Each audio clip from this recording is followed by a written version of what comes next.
দোস্ত, আজকে আমরা যে স্পটটাতে যাব, আমি ড্যাম শিওর ওইখানে আর কিছু না পাইলেও আমরা কয়েকটা দাঁত পাবো। কেন? জায়গার নাম বলতে গিয়ে অনেকে দাঁত পড়ে যাওয়ার কথা বন্ধু। ও আচ্ছা, আমি ভাবছি তুই বলবি যে না ওই প্রকৃতির মানুষ পাবো। না, যাই হোক, আজকে হচ্ছে আমরা দুজনে বেশ হাসি খুশি মনে আছে, মুডে আছে আর কি। কারণ হচ্ছে এত কম জার্নি খুবই কম হয় এবং বিশেষ করে ঢাকার বাইরে তো কমই হয়। আর আমরা আজকে ঢাকার বাইরে থেকে ঢাকার বাইরে যাচ্ছি। হ্যাঁ, it's journey Bogura to Bogura. Right. আসলে এবার আমরা বগুড়ার এমন কিছু জায়গার সন্ধান পেয়েছি যে আমরা এবার ট্যুরটা শেষ করে যেতে। এক্স্যাক্টলি, যেহেতু ভেরি কনভিনিয়েন্ট অপশন আমাদের জন্য, যেহেতু আমরা একই এলাকার আশেপাশে। আমি জানি তুই লেকচার ভালো দিতে পারিস, দাঁড়ায় থেকে লেকচার দেওয়ার হাইটে তো যাইতে হবে। হ্যাঁ, হাঁটতে লেকচার দিই, হাঁটতে হবে। এখন বাংলাদেশ অনেক উন্নত হচ্ছে, আমরা হাঁটতে হাঁটতে লেকচার দিতে পারি। ওকে, হাঁটতে হাঁটতে লেকচার দাও, তবে নিচের দিকে একটু খেয়াল রাখো, বুঝছো মামা? ঠিক আছে, তুই আরামে দাঁড়া, আমি হাঁটি।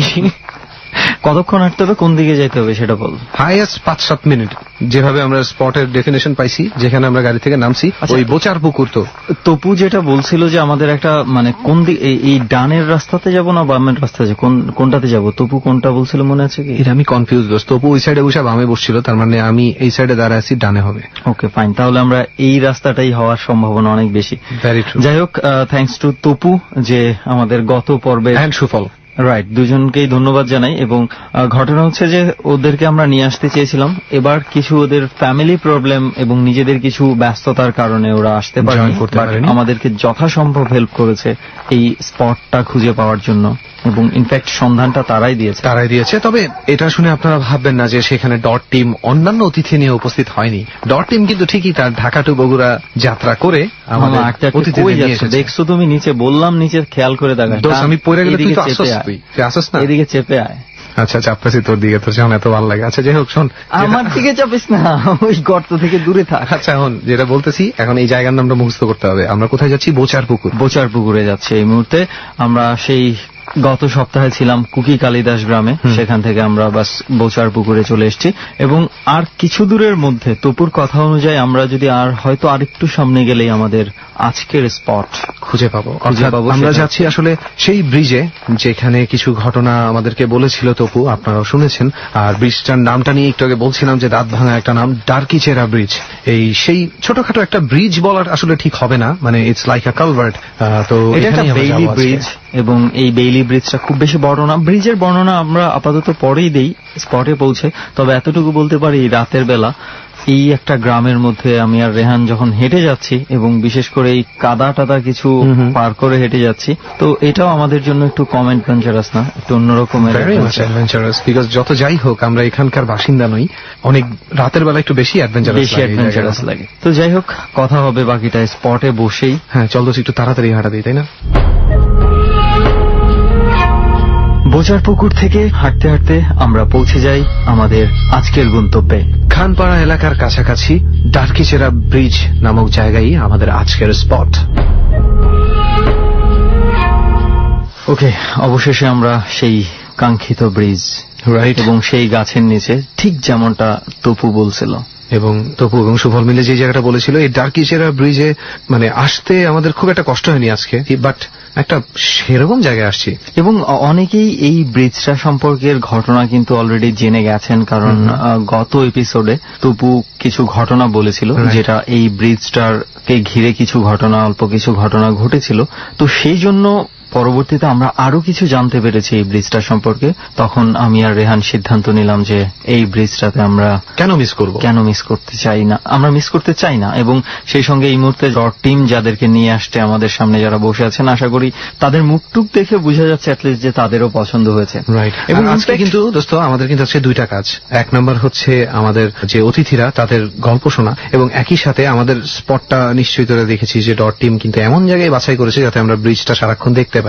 সো এই ব্রিজের উপর থেকে যদি রাত বিরাতে কোনো পথযাত্রী বা যাই বলি না কেন, যদি আসা যাওয়া করতে গিয়ে কোনো রকম কোনো প্রবলেমে পড়ে, আমরা কিন্তু সেটার ফুল অবজারভেশন রাখবো আজকের সারাটা রাত। তবে লোকেশনটা কিন্তু খুব সুন্দর একটা এরকম একটা ওয়েদারে। তো যাই হোক, এই ব্রিজটা নিয়ে আরো কিছু ঘটনা আছে যেটা বলা হয়নি আপনাদেরকে। তো আপাতত আমরা যারা আমাদের সামনে বসে আছে একটু তাদের ঘটনাগুলো শুনি, রেহান কি বলিস?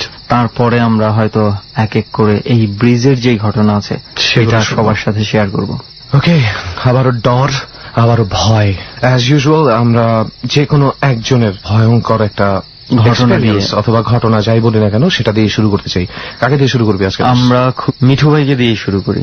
ওকে, মিঠু পরিচয়টা পুরোপুরি তার কাছ থেকে নিতে যাচ্ছে। আমি ঠিক বলেছি? আপনার নামটা? পাখিটা না? আপনার নাম হচ্ছে বোরহানুদ্দিন মিঠু। বোরহানুদ্দিন। মিনার সেই পাখিটা না? না, এখন কথা শুনলেই বোঝা যাবে যে মিনার সেই পাখি কিনা। আপনি কোথায় থাকেন এবং কি করেন? আমার দেশের বাড়ি হচ্ছে নোয়াখালী জেলার কোম্পানিগঞ্জ থানা। আমি চট্টগ্রামে থাকি বর্তমানে। এখন এখানে ব্যবসা করতেছি পড়াশোনার পাশাপাশি। নিমতলা বিশ্বর থাকি। চট্টগ্রাম থেকে আসছি এখন। আপনার যে এক্সপেরিয়েন্স গুলো আপনি আমাদের সাথে শেয়ার করবেন সেগুলো কি সবই আপনার সাথে ঘটা? না, আমার সাথে না, ঠিক আমার কাজিন মামাতো মানে আমার মামাতো ভাই জুয়েলকে নিয়ে ঘটনা। তো কিছুটা জায়গায় আমি উপস্থিত ছিলাম, ওই জন্যই এই অবস্থা আর কি। তো আপনি আমাদের সাথে প্রথম কোন এক্সপেরিয়েন্সটা শেয়ার করতে চান? আমি প্রথমে জুয়েলের ঘটনাগুলো দিয়ে শুরু করি। জুয়েল মানে আপনার কাজিন? কাজিন, জি। আচ্ছা, তাহলে দোস্ত আমরা শুরু করবো? হ্যাঁ, শুরু করি। জুয়েলের ঘটনাটা এবার একটু বিস্তারিত বলুন। প্রথম যে ঘটনাটা ঘটে ওর সাথে সেটা হচ্ছে 2005 সালে ওর নানু বাড়িতে ঘটে যাওয়া ঘটনা।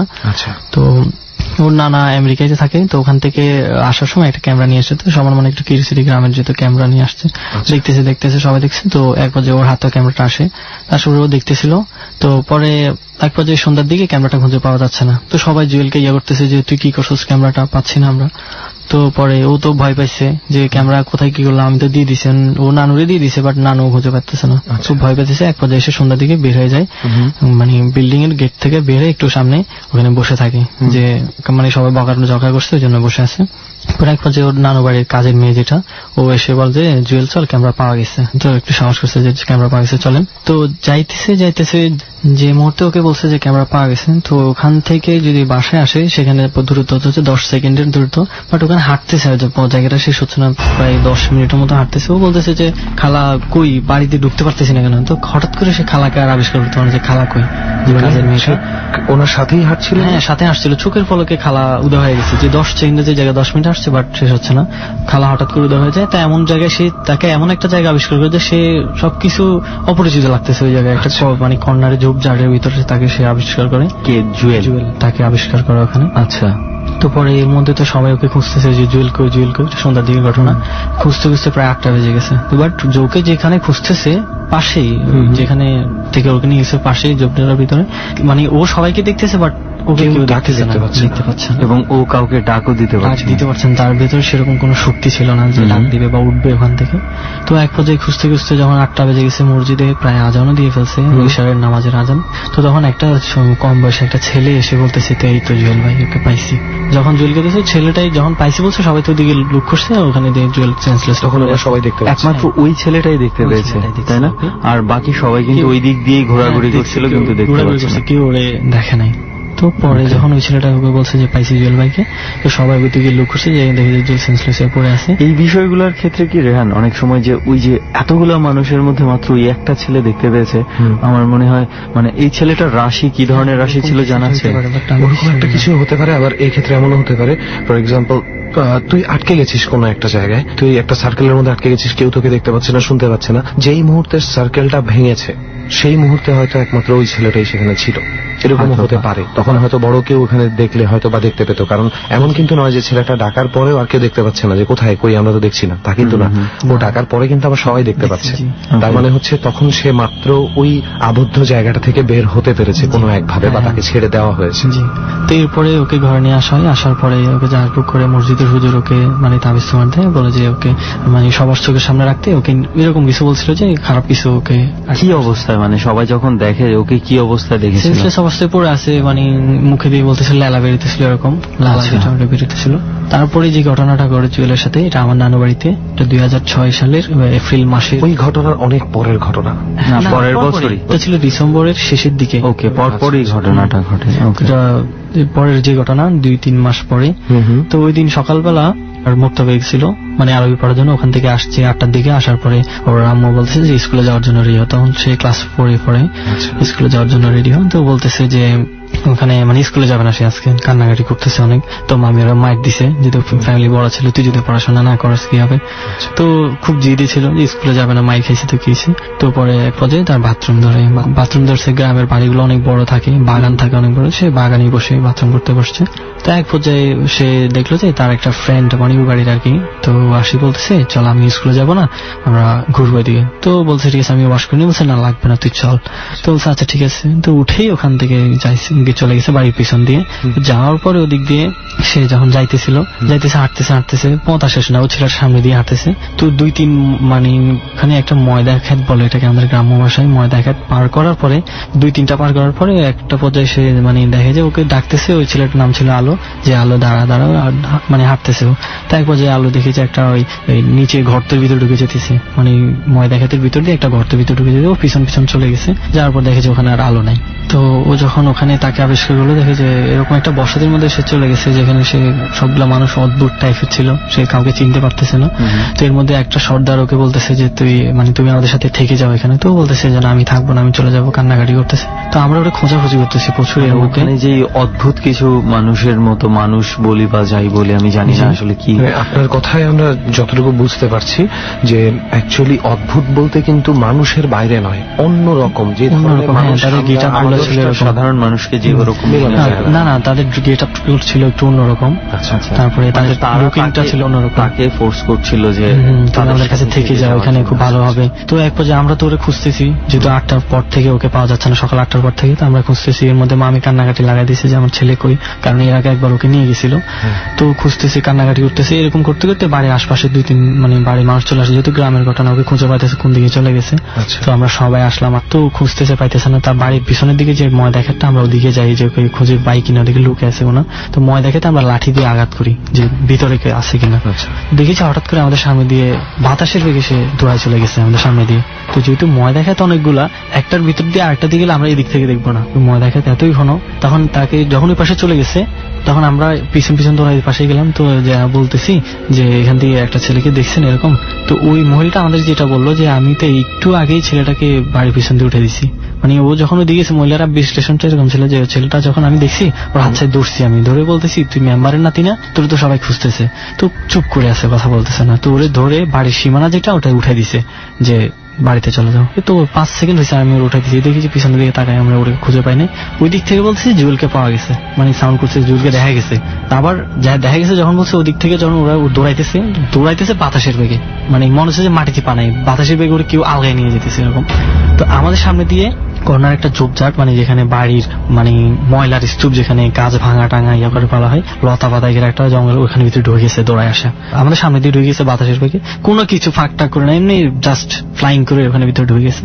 তো পরে ওখান থেকে আমরা মানে ঘেরাও করার পরে ওখানে আমরা মানে ওখান থেকে আমার মামা একটা ওকে হাত ধরে, হাতটা যখন ধরে তখন সে সেন্সলেস হয়ে পড়ে যায়।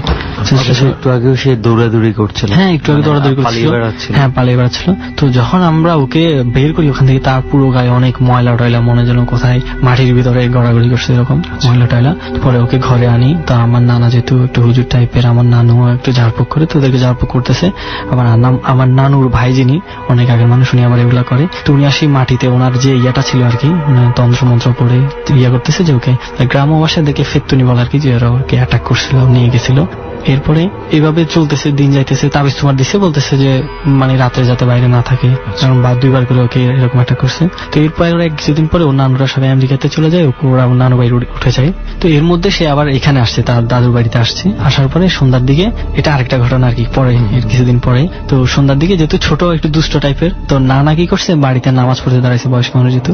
তো এমন সময় সে কি করছে, নানার পাঞ্জাবির পকেটে হাত ঢুকায় খুচরা পয়সা যেগুলা পাইছে, নানা তো নামাজে দাঁড়ায় গেছে, মানে নামাজ ছাড়তে পারবে না, পকেটে যা পাইছে ওগুলা নিয়ে দৌড়, সন্ধ্যার সময় মাগরিবের নামাজের সময় দৌড় দেয়া। বাড়ির দরজা যখন গেছে, ওখানে একটা তাল গাছ ছিল পাশে, আপনার বাড়ির বলতে মানে কাটা কুটা দিয়ে ঘেরাও একটা জায়গা আর কি, প্রচুর কাটা দিয়ে রাখছে যাতে এদিকে ভিতর কেউ না ঢুকতে পারে। তো সেখানে প্রস্রাব করতে দাঁড়াইছে, টাকা নিয়ে দৌড়ে আসছে, আসে প্রস্রাব করতে দাঁড়াইছে তাল গাছটার পাশে। যখন সে দাঁড়াইছে, প্রস্রাব করছে, অর্ধেক করছে, পিছনের দিকে তাকে দেখে যে মানে ইয়া মস্ত বড় সিঙ্গালা একটা শার্ট তার দিকে আসতেছে, মানে চোখগুলা ছিল একেবারে লাল লাল। মানে সে এমন একটা অবস্থা যে তাকাইছে, মানে তাকে সিংগুলা মেরে দিতেছিল এরকম, এত কাছাকাছি হয়ে গেছিল। পরে সে সাথে সাথে ওই ঝোপঝাড়ের ভিতর কাটার যে ইয়েটা আছে ওখানে লাফ দিছে। লাফ দেওয়ার পর তো পুরো গা একদম কাটায় মানে ছিলে গেছে পুরা। মানে ভয়। ঝোপঝাড়ের ভিতর কাটার যে ইয়েটা আছে ওখানে লাফ দিছে, ওই প্রস্রাব যেখানে করতেছিল কাটার ভিতরে লাফ দিছে। লাফ দেওয়ার পর তো পুরো গা একদম কাটায় মানে ছিলে গেছে পুরা। নানা নামাজ পড়ে চিন্তা করলো যে ইয়ে থেকে ঘুরে আসি বাজার থেকে। তো পরে দেখে যে ওই জুয়েল এখানে পড়ে আছে। তো নানা বলতেছে কিরে তুই এখানে পড়ে আসিস কে? তো বলতেছে নেন আপনার পয়সা গুলা। উঠতে পারতেছে না ওখান থেকে। তো নানা হাত ধরে উঠাইছে, কিসে বলতেছে না কিছু। তো পরে দেখে যে কাটা পুরো ছিলে টেলে গেছে। পরে নানা ওকে নিয়ে ডাক্তারের কাছে নিয়ে কাটা দাগগুলা কেটে লাগাইছে।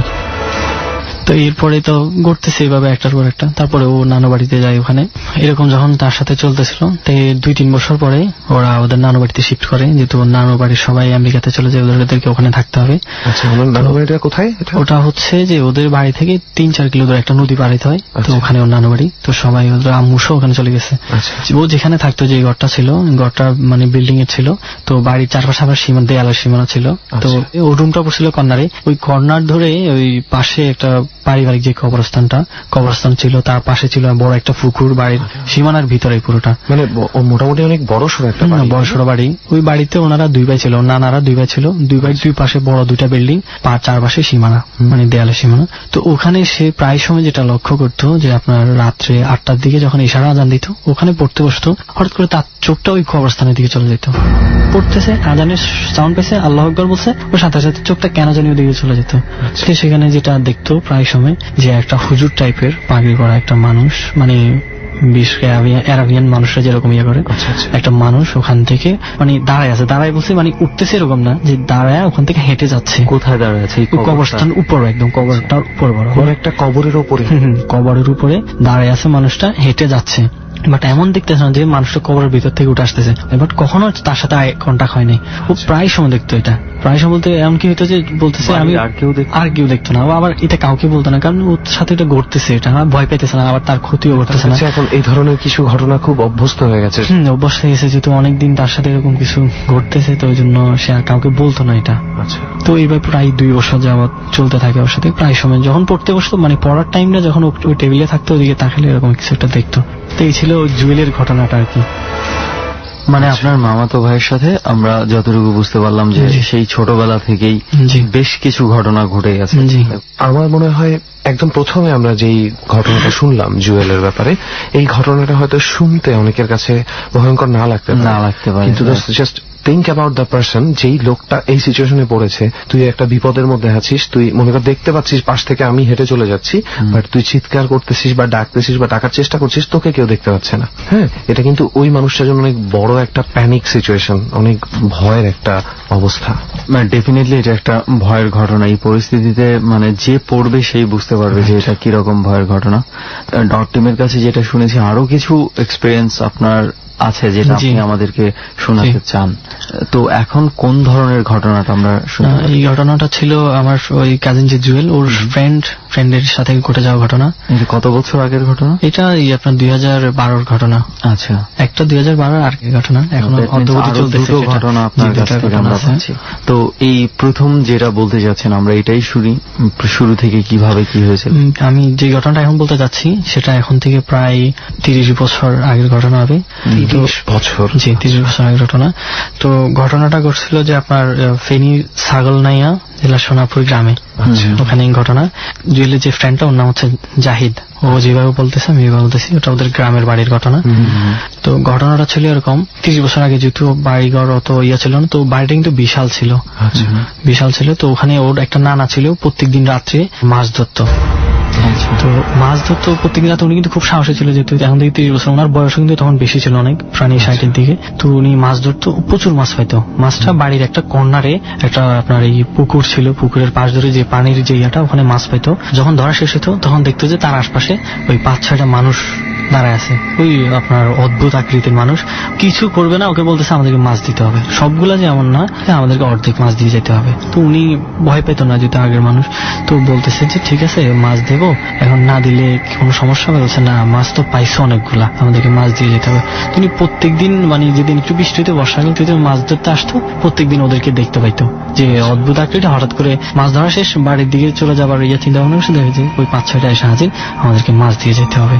তো ওই ওই 5-6 জনের ব্যাপারটা আক্রমণাত্মক ছিল না, ওরা নর্মালি আবদার যে আমাদেরকে মাছ দিয়ে যেতে হবে। আচ্ছা, তো এক পর্যায়ে ওই 30 বছর পরে না, ঠিক ওই কিছুদিন পরে যখন মানুষ আস্তে আস্তে বাড়তে থাকে, এই 10 বছর পরে দিকে আসি ওই বাড়ি থেকে কিছু মানুষ বাইরে দিয়ে চলে যায়, মানে আশপাশে জমি জায়গাগুলো মানুষজন বাড়তে থাকে যখন, তো ওই জায়গায় ওই বাড়ির আরেকটা সদস্যকে ওই পুকুরের কর্নারটাতে একটা ঘর করে, একটা বিল্ডিং করে। গ্রামের বাড়িগুলোতে আসলে ছাদ করে, কিন্তু ছাদে ওঠার জন্য সিঁড়ি যেটা ওইটা করে না আসলে।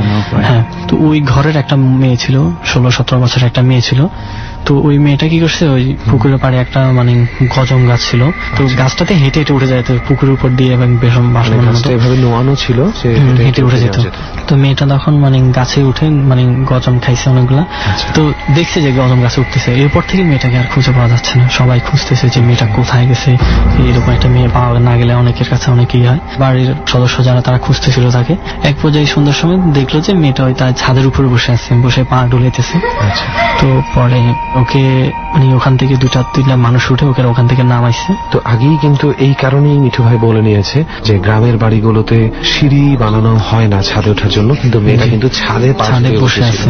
তো এটা কিন্তু আশপাশে ওরকম গাছও নাই যে সে উঠবে। তো পরে বাড়ির মই দিয়ে ওখান থেকে খুব জোর করে নামাইছে, নামানোর পরে 2-3 জনকে ধরে রাখতে পারতেছে না, মানে ছুটে যাইতেছে কোনো একটা দিক, মানে যাওয়ার জন্য ইয়ে করতেছে। এক পর্যায়ে সে সবকিছু ছাড়ায়া দৌড়ায়া মানে বাড়ির যে বাথরুমটা থাকে পিছনে ময়লাগুলো পাড়ার জন্য একটা টাঙ্কি থাকে, ওই টাঙ্কির স্ল্যাবটা উঠে ওখান থেকে ময়লাগুলো কিছু খাইতেছে, কিছু গায়ে মাখতেছে, যাতে কেউ তাকে না ধরতে পারে এরকম। তাই এখন ওর মা তো ওকে ধরতে হবে, যেহেতু মেয়ের এমন একটা অবস্থা, তো ওর মা ওকে জড়ায় ধরছে। তারপর অনেকে গায়ে পানি টানি দিছে, মা যেহেতু ধরছে একটু শান্ত হয়েছে। পরে তো আসলে এখানে একটা কথা রেখে গেছি, যখন ওকে ধরছে, ধরার পরে গ্রামের খাটগুলা কিন্তু 4 পায়া মানে উফুট করে ওকে হাত পা 4টা বাঁধছে, এত শক্তি হয়ে গেছে, মানে বাইরে রাখছে যাতে সত্যি পারতেছে না। তো হুজুররা এসে 2-3টা হুজুর আসছে, এসে ঝাড়ফুঁক করে তাবিজ তোমার করে মোটামুটি নর্মাল করছে। তো 2-3 মাস পরে মেয়েটার বিয়ে হয়, মানে কেউ কাউকে বলে না, যে যেহেতু মেয়ের এই ঘটনায় বিয়ে নাও হইতে পারে, কেউ বলে না। তো বিয়ে হওয়ার 1 বছর পরে মেয়েটার একটা বাচ্চা হয়। সময়ের মধ্যে সে কি নর্মালি ছিল। ওকে, পরে যখন ওর একটা বাচ্চা হয় 3 মাসের মাথায় দেখা যাচ্ছে কি কেউ ঘরে না থাকলে ও বাচ্চাটাকে গলা টিপে ধরতো, বাচ্চাটাকে গলা টিপে ধরতো। তো আল্লাহর একটা নিজের সন্তানের 3 মাস পরে দেখেছে। হ্যাঁ, তো এমন একটা সিচুয়েশন হইতো যে গলা টিপে ধরছে, ওই একটা মানুষ চলে আসছে, দেখেছে গলা টিপে ধরতেছে, মানে তখন সে অদ্ভুত, মানে নর্মাল, একেবারে নর্মাল, গলা টিপে ধরতে গেছে, ওটার কোনো না ওরকম না। হঠাৎ করে মানে কেউকে দেখছে সরে আসি, মানে নর্মাল সরে আসছে 2-1 হাত এসে নর্মাল। তো এইভাবে তো তার শ্বশুর বাড়ির মানুষরা তো তাকে এইভাবে নিজের বাচ্চাকে কিভাবে। পরে ওকে ওর বাপের বাড়িতে পাঠায় দেয় বলতে একেবারেই পাঠায় দেয় বলতে কি বাচ্চাটাকে রেখে, হ্যাঁ বাচ্চাটাকে রেখে, হ্যাঁ ওই বাচ্চার প্রতি তার কোনো ইয়ে ছিল না, কোনো মায়া ছিল না, যে ওটা আমার বাচ্চা, ওকে আমি রাখতে হবে, সন্তানকে ছেড়ে আমি চলে যাচ্ছি, কেউ যদি শ্বশুর বাড়ি থেকে বিয়ে করে দিয়ে আমার বাচ্চা দিয়ে দিতে হবে, ওরকম কিছু ছিল না। তো শ্বশুর বাড়ি থেকে বাপের বাড়িতে যখন চলে আসে, হঠাৎ করে আসার পর থেকে কিছুদিন পর তার ইয়েটা বেড়ে যায়, এই পাগলামিটা বেড়ে যায়, মানে কাউকে মারধর করে। বয়সটা কিন্তু নর্মাল থাকে না তখন, যখন মারধর করে ভালো থাকে, হঠাৎ করে মানে উদ্ভট কিছু শুরু করে, যে বলছিলাম যে ময়লা টাঙ্কিতে গিয়ে।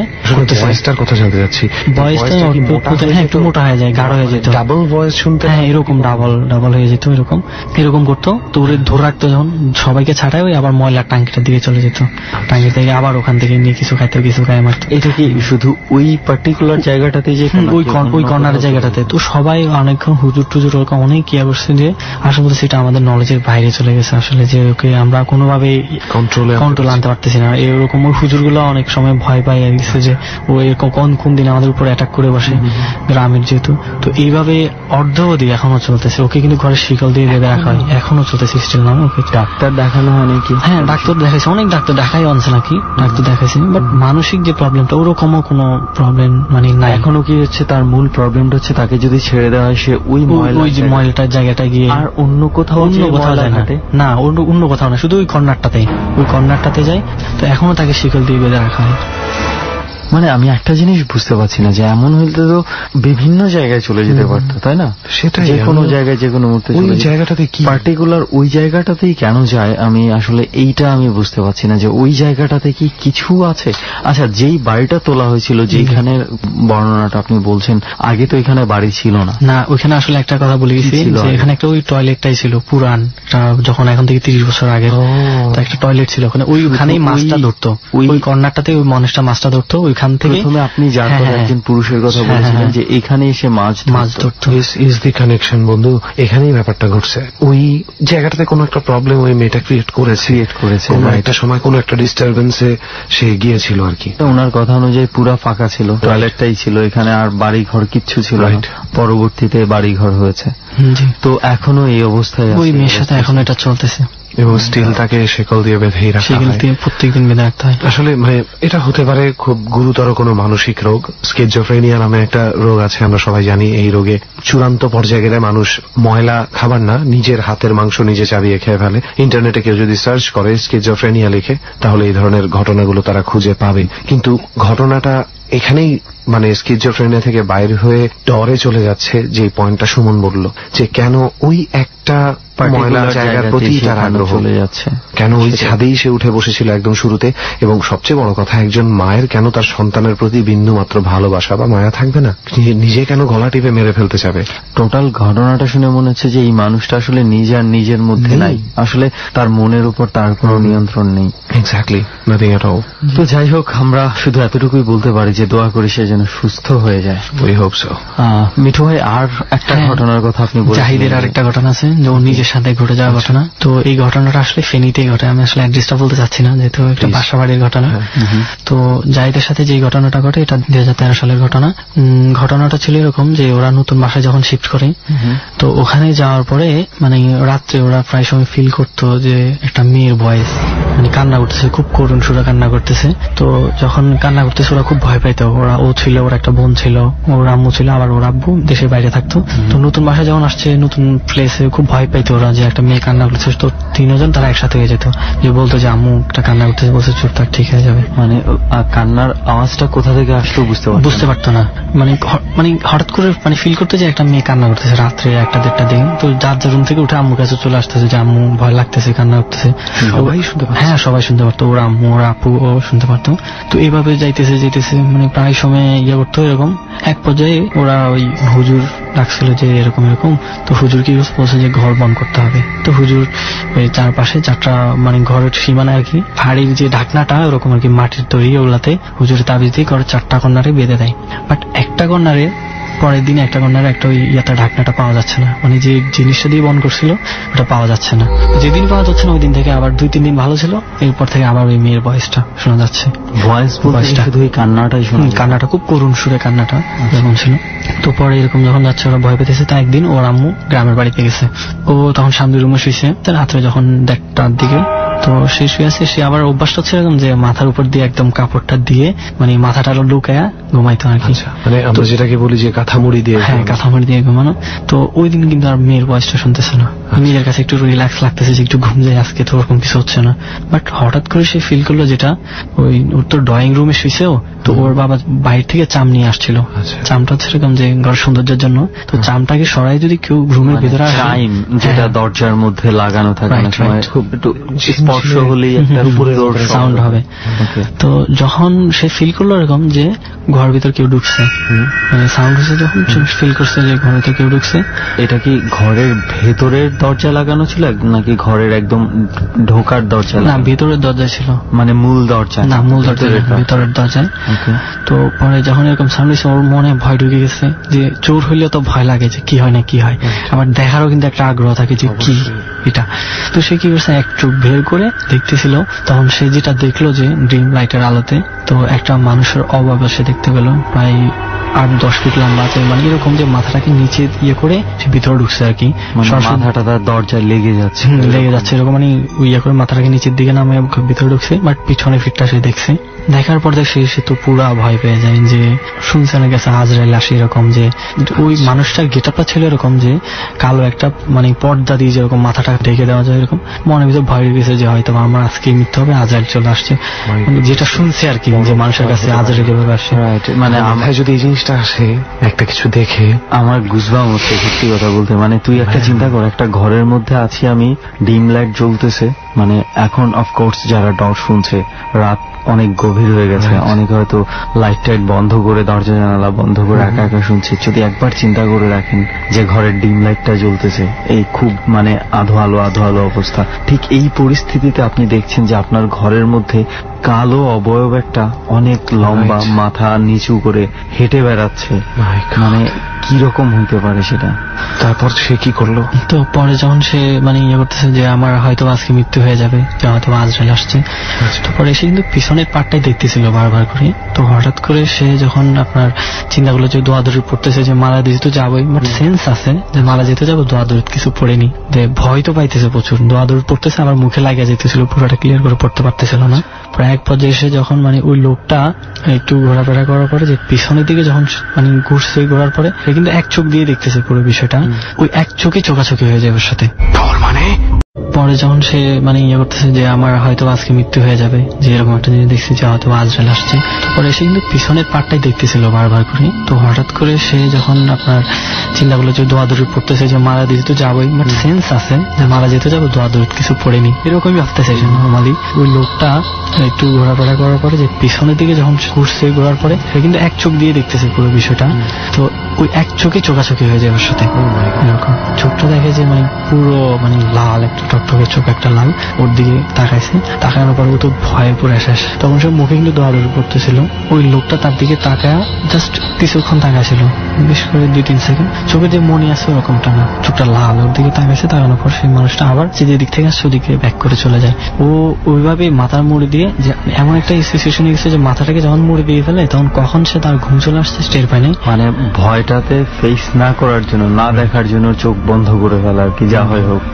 তো তারপরে সকালবেলা ও যখন ঘুম থেকে উঠে, খুব দেরি করে ঘুম থেকে উঠে, দেখে যে তার গায়ে প্রচন্ড জ্বর। তো এই ঘটনাটা আসলে সূত্রপাত যেখান থেকে ঘটে, পরক্ষণ থেকে আমি জানতে পারি যেটা, যে ওরা তো ওই বাসায় নতুন আসছে, ভাড়াটে যারা আছে ওদের কাছ থেকে শোনা ওর যে 3 তলায় একটা মেয়ে নাকি ফাঁস দিছিল ওই ঘরে।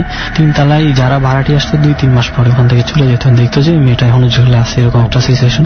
ওরা ফিল করলে যে ওই মেয়েটার ভয়েস, যে কান্না করে মেয়েটা, ওই যে লোকটাকে সে দেখছে, আমি নিজে বুঝতে পারি না যে কি মিলটা ছিল ওখানে।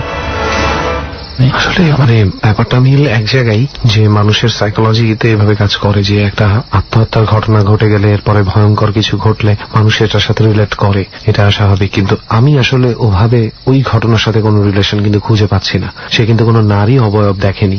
রাইট, স্পেসিফিক বলাও যাচ্ছিল না যে কি ধরনের অবয়ব দেখেছে। তবে ডেফিনেটলি ওই মুহূর্তটার কথা চিন্তা করলে মানে যে কেউ ভয় পেয়ে যাবে।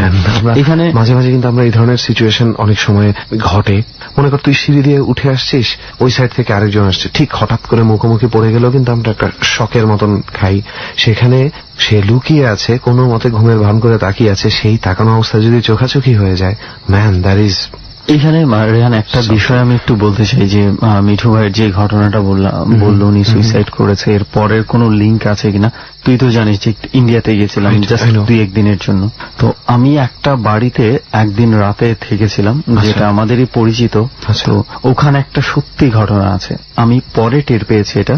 যখন আমরা নিচে নেমে আসবো, ভাবি ছিল, ভাবি একা বাসায়। তো তখন বলছিল যে ভাবিকে একা বাসায় রেখে যাবে। মানে আমার কাছে বিষয়টা অদ্ভুত লাগছে, মানে জাস্ট আমরা সবাই নিচ থেকে বিদায় নিয়ে চলে আসবো, তো ভাবি একা বাসায় থাকবে, এটার জন্য 2 মিনিটে বড় জোর আর কি হবে, কি হতে পারে সেটাই। তারপরে আমি বিষয়টা জানলাম, যেটা তারা যেই ফ্লোরটাতে থাকে ঠিক নিচের ফ্লোরেই একটা মেয়ে, মানে ফ্যামিলি ঘটিত কোনো কিছু বিষয় আছে, এরকমই হবে, 17-18 বছরের একটা মেয়ে সুইসাইড করেছে। এটাও বেশি দিন আগের ঘটনা না, মাত্র 1 মাস আগের ঘটনা। তো এর পরে ঘটনাটা হয়েছে কি, ধর বিল্ডিংটা ছিল 6 তলা কিংবা 7 তলার মতো বিল্ডিং। তো রাতের বেলা ওরা যেটা দেখে, যে এই যখন কলাপসিবল গেট লাগানো থাকে পুরো, ওই পুরো ফ্লোরের মানুষ টের পায়, সিঁড়ি দিয়ে কেউ হেঁটে যাচ্ছে উপরে, কেউ সিঁড়ি দিয়ে আবার হেঁটে নামতেছে উপরে, পুরো ফ্লোরের মানুষ টের পায়। কয়েকজন দরজা খুলে দেখছেও, মানে এত রাতের বেলা কে হাঁটতেছে, ডিস্টার্ব হচ্ছে, তো শব্দ পাচ্ছে মানুষজন, দরজা খুলে দেখছে, কাউরে খুঁজে পায় নাই। ইভেন নিচে যে কলাপসিবল গেট, এটা তালা দেয়া থাকে, কারো আসারও কখন প্রশ্ন নাই, প্রত্যেকটা ফ্ল্যাটের মানুষ তালা খুলে উপরে উঠে আবার তালা খুলে নেমে যায়। তারা কি মানে পায়ের শব্দ পায়? পায়ের শব্দ পায়, কারণ একটা এটা বিড়াল টেড়াল হওয়ার কোনো লজিক নেই, চান্স নাই, বিড়াল হওয়ার মতো কোনো চান্স নাই। তো ওইটা শোনার পর মানে আমি ভাবলাম, আমি যদি আগে জানতাম তাহলে হয়তো আমি চেষ্টা করতাম দরজার পাশে রাতের বেলা একটু থাকার জন্য। কিন্তু প্রত্যেকটা ফ্ল্যাটের মানুষ এই বিষয়টা নিয়ে মানে গত 1 মাস যাবৎ তারা খুব ভয়ের মধ্যে আছে যে এরকম একটা শব্দ ওরা শুনতে পাচ্ছে ঠিক মেয়েটা মারা যাওয়ার 2-1 দিন পর থেকেই, এবং এটা একটা ট্রু ঘটনা। এবং সবচেয়ে মজার বিষয় হচ্ছে যে ইন্ডিয়াতে আমি যেই কয়েকটা দিন ছিলাম ওখানে আমি আরো কয়েকটা ট্রু ঘটনা পেয়েছি, সেই ঘটনাগুলো ধীরে ধীরে ডরে আমি বলবো। সো এই ঘটনাটা জাস্ট মিঠু ভাইয়ের এই সুইসাইডের ঘটনাটা শুনে আমার ই হলো। এবং আমি এটাও বলতে পারি যে যেই এলাকাটার কথা বলছি ইন্ডিয়াতে হয়তোবা অনেকে যদি কেউ জেনে থাকে, কলকাতা শহরেরই একটা খুব ব্যস্ততম স্টেশন আছে যেটার নাম হচ্ছে দমদম স্টেশন, রেল স্টেশন। এটা থেকে জাস্ট 5 মিনিটের হাঁটা দূরত্বে গেলেই ওই মহল্লাটা আছে ওখানে। তো সুমন ভাই এখনো কিন্তু ওই মেয়ের ভয়েসটা শোনা যায়। ও যখন এবার ঈদে বাড়িতে গেছিল ওই রমজানের ভেতরেও সে কিন্তু মেয়ের ভয়েসটা শুনতে পাইছে, বাট আগের মতো শোনা যায় না। ওই কান্নাটা, মায়া কান্নাটা এখনো আছে। ওই বাসাটাতে কেউ আসতেছে, 2-1 মাস থেকে চলে যাচ্ছে, এইভাবেই কন্টিনিউ হচ্ছে। আচ্ছা শুনুন দোস্ত, কিছু অশরীরী জিনিস কি এমন আছে যে তারা অশরীরী হয়তো বা থাকতে চাচ্ছে না কিন্তু আটকে গেছে? এই কান্নার শব্দগুলো শুনে আমার মনে হয় কি তারাই মনে হয় ভয়ে আছে বা কষ্টে আছে। অফকোর্স কিছু জিনিস আছে যে মানে ওই যে মানে এই ওয়ার্ল্ড আর এই ওয়ার্ল্ডের মাঝে আটকে গেছে, মানে একটা ব্যাপার, ওরা যেতে পারছে না। এটা আমি জানি আমাদের অনেক শ্রোতা বন্ধুই হয়তো অ্যাকসেপ্ট করতে চাবে না, but it's just a concept, a hypothesis, এরকম মনে হয়। কারণ অনেক সময় কিন্তু আমরা কোনো মোটিভ খুঁজে পাই না যে এই মেয়েটাকে কেন দেখলো মৃত্যুর পরে আবার, বা ওই লোকটা কেন আবার ফিরে আসার চেষ্টা করলো। অনেকেই অনেক রকম এক্সপ্লেনেশন দেয়, বাট আমার মাঝে মাঝে এরকম মনে হয় যে তারা কি একটা মাঝ পথে আটকে গেল, ওদিকেও যেতে পারছে না এদিকেও আসতে পারছে না। What is it man? যাই হোক, দুটো ঘটনা মিঠু ভাইয়ের কাছে যে পাইলাম যে যেটা হচ্ছে একদম আনসলভ, মানে এখনো পর্যন্ত কন্টিনিউ আছে, এটার সমাধান আমরা ডরে অনেক ঘটনা পেয়েছি যেটার হয়তো একটা পর্যায়ে ঘটতে ঘটতে শেষ হয়ে গেছে, কিন্তু এটা শেষ হয় নাই, এখনো চলতেছে। রাইট, থ্যাংক ইউ, অনেক ধন্যবাদ মিঠু ভাই। শুধু চট্টগ্রাম থেকে আপনি আমাদের জার্নিতে যোগ দিয়েছেন এবং ঘটনাগুলো শেয়ার করেছেন। সেটাই, আর আরো অনেক ঘটনা আমাদের কাছে এখন। তাহলে মিঠু ভাই চলেন যে আরো যে ঘটনাগুলো আছে আমরা সেই ঘটনাগুলো শুনি, আমরা সেই ঘটনাগুলো চলে যাই। মিঠু ভাই চলেন শুনি, শুরু করে দিই। অবশ্যই শুরু করে দিব। কাকে দিয়ে শুরু করবে এবার? আমি বলি যে যাকে অলরেডি আরো একবার পেয়েছিলাম আমরা সেই 37তম এপিসোডে পেয়েছিলাম মিরাজ ভাইকে। মিরাজ ভাই আবারও আমাদের সাথে জার্নিতে এসে যোগ দিয়েছে। কিছু ঘটনা আছে যে ঘটনাগুলো শুনে আমার কাছে মনে হয়েছে যে আমার মনে হয় সবাই একটু শোনা উচিত, মানে ইন্টারেস্টিং কিছু ঘটনা আছে, সেই জন্য মিরাজ ভাইকে আবার আমন্ত্রণ জানিয়েছে আজকের জার্নিতে। তো মিরাজ ভাই কেমন আছেন? ভাইয়া ভালো আছি।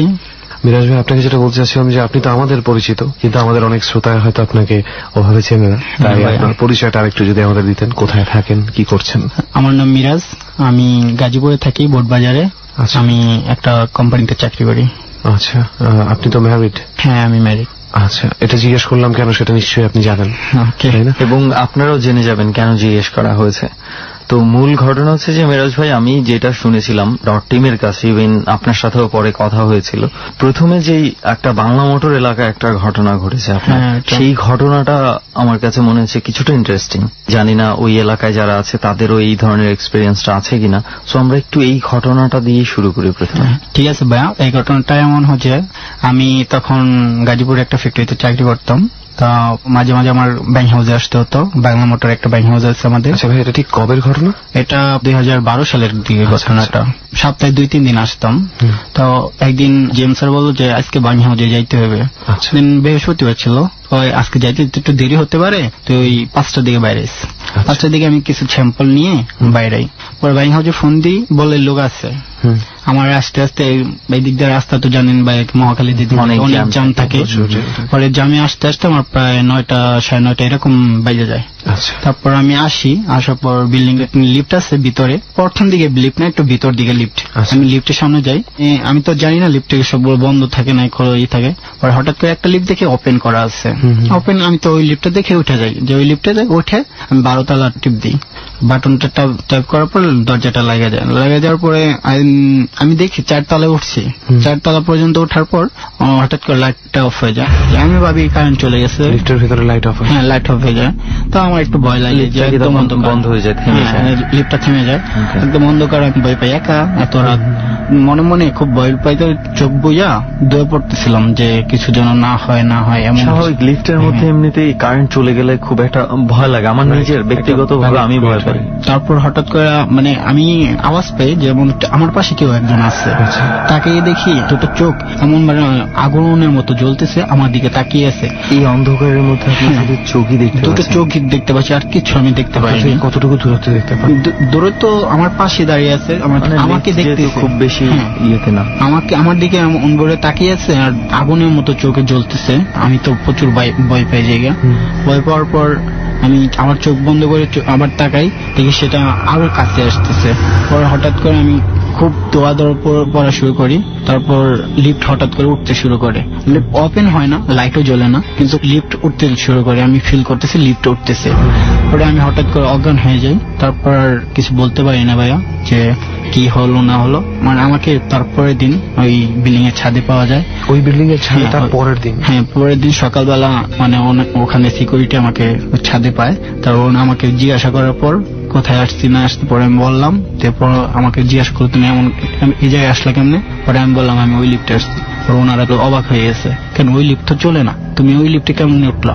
আমি বললাম না তো, আমি তো রাত্রে এসে দেখছি লিফট চলে, আর আমি উঠতেছিলাম, আমার সঙ্গে এই ঘটনা হয়ে গেল। পরে ওনারা বললো যে এখানে আসলে একটা সমস্যা আছে, যে এই সমস্যার জন্য এই লিফটটা মাঝে মাঝে এরকম হয়, কেউ সঙ্গে এরকম হয়ে যায়, যে একজন লোক এখানে সুসাইড করছিল এরকম কিছু বলে।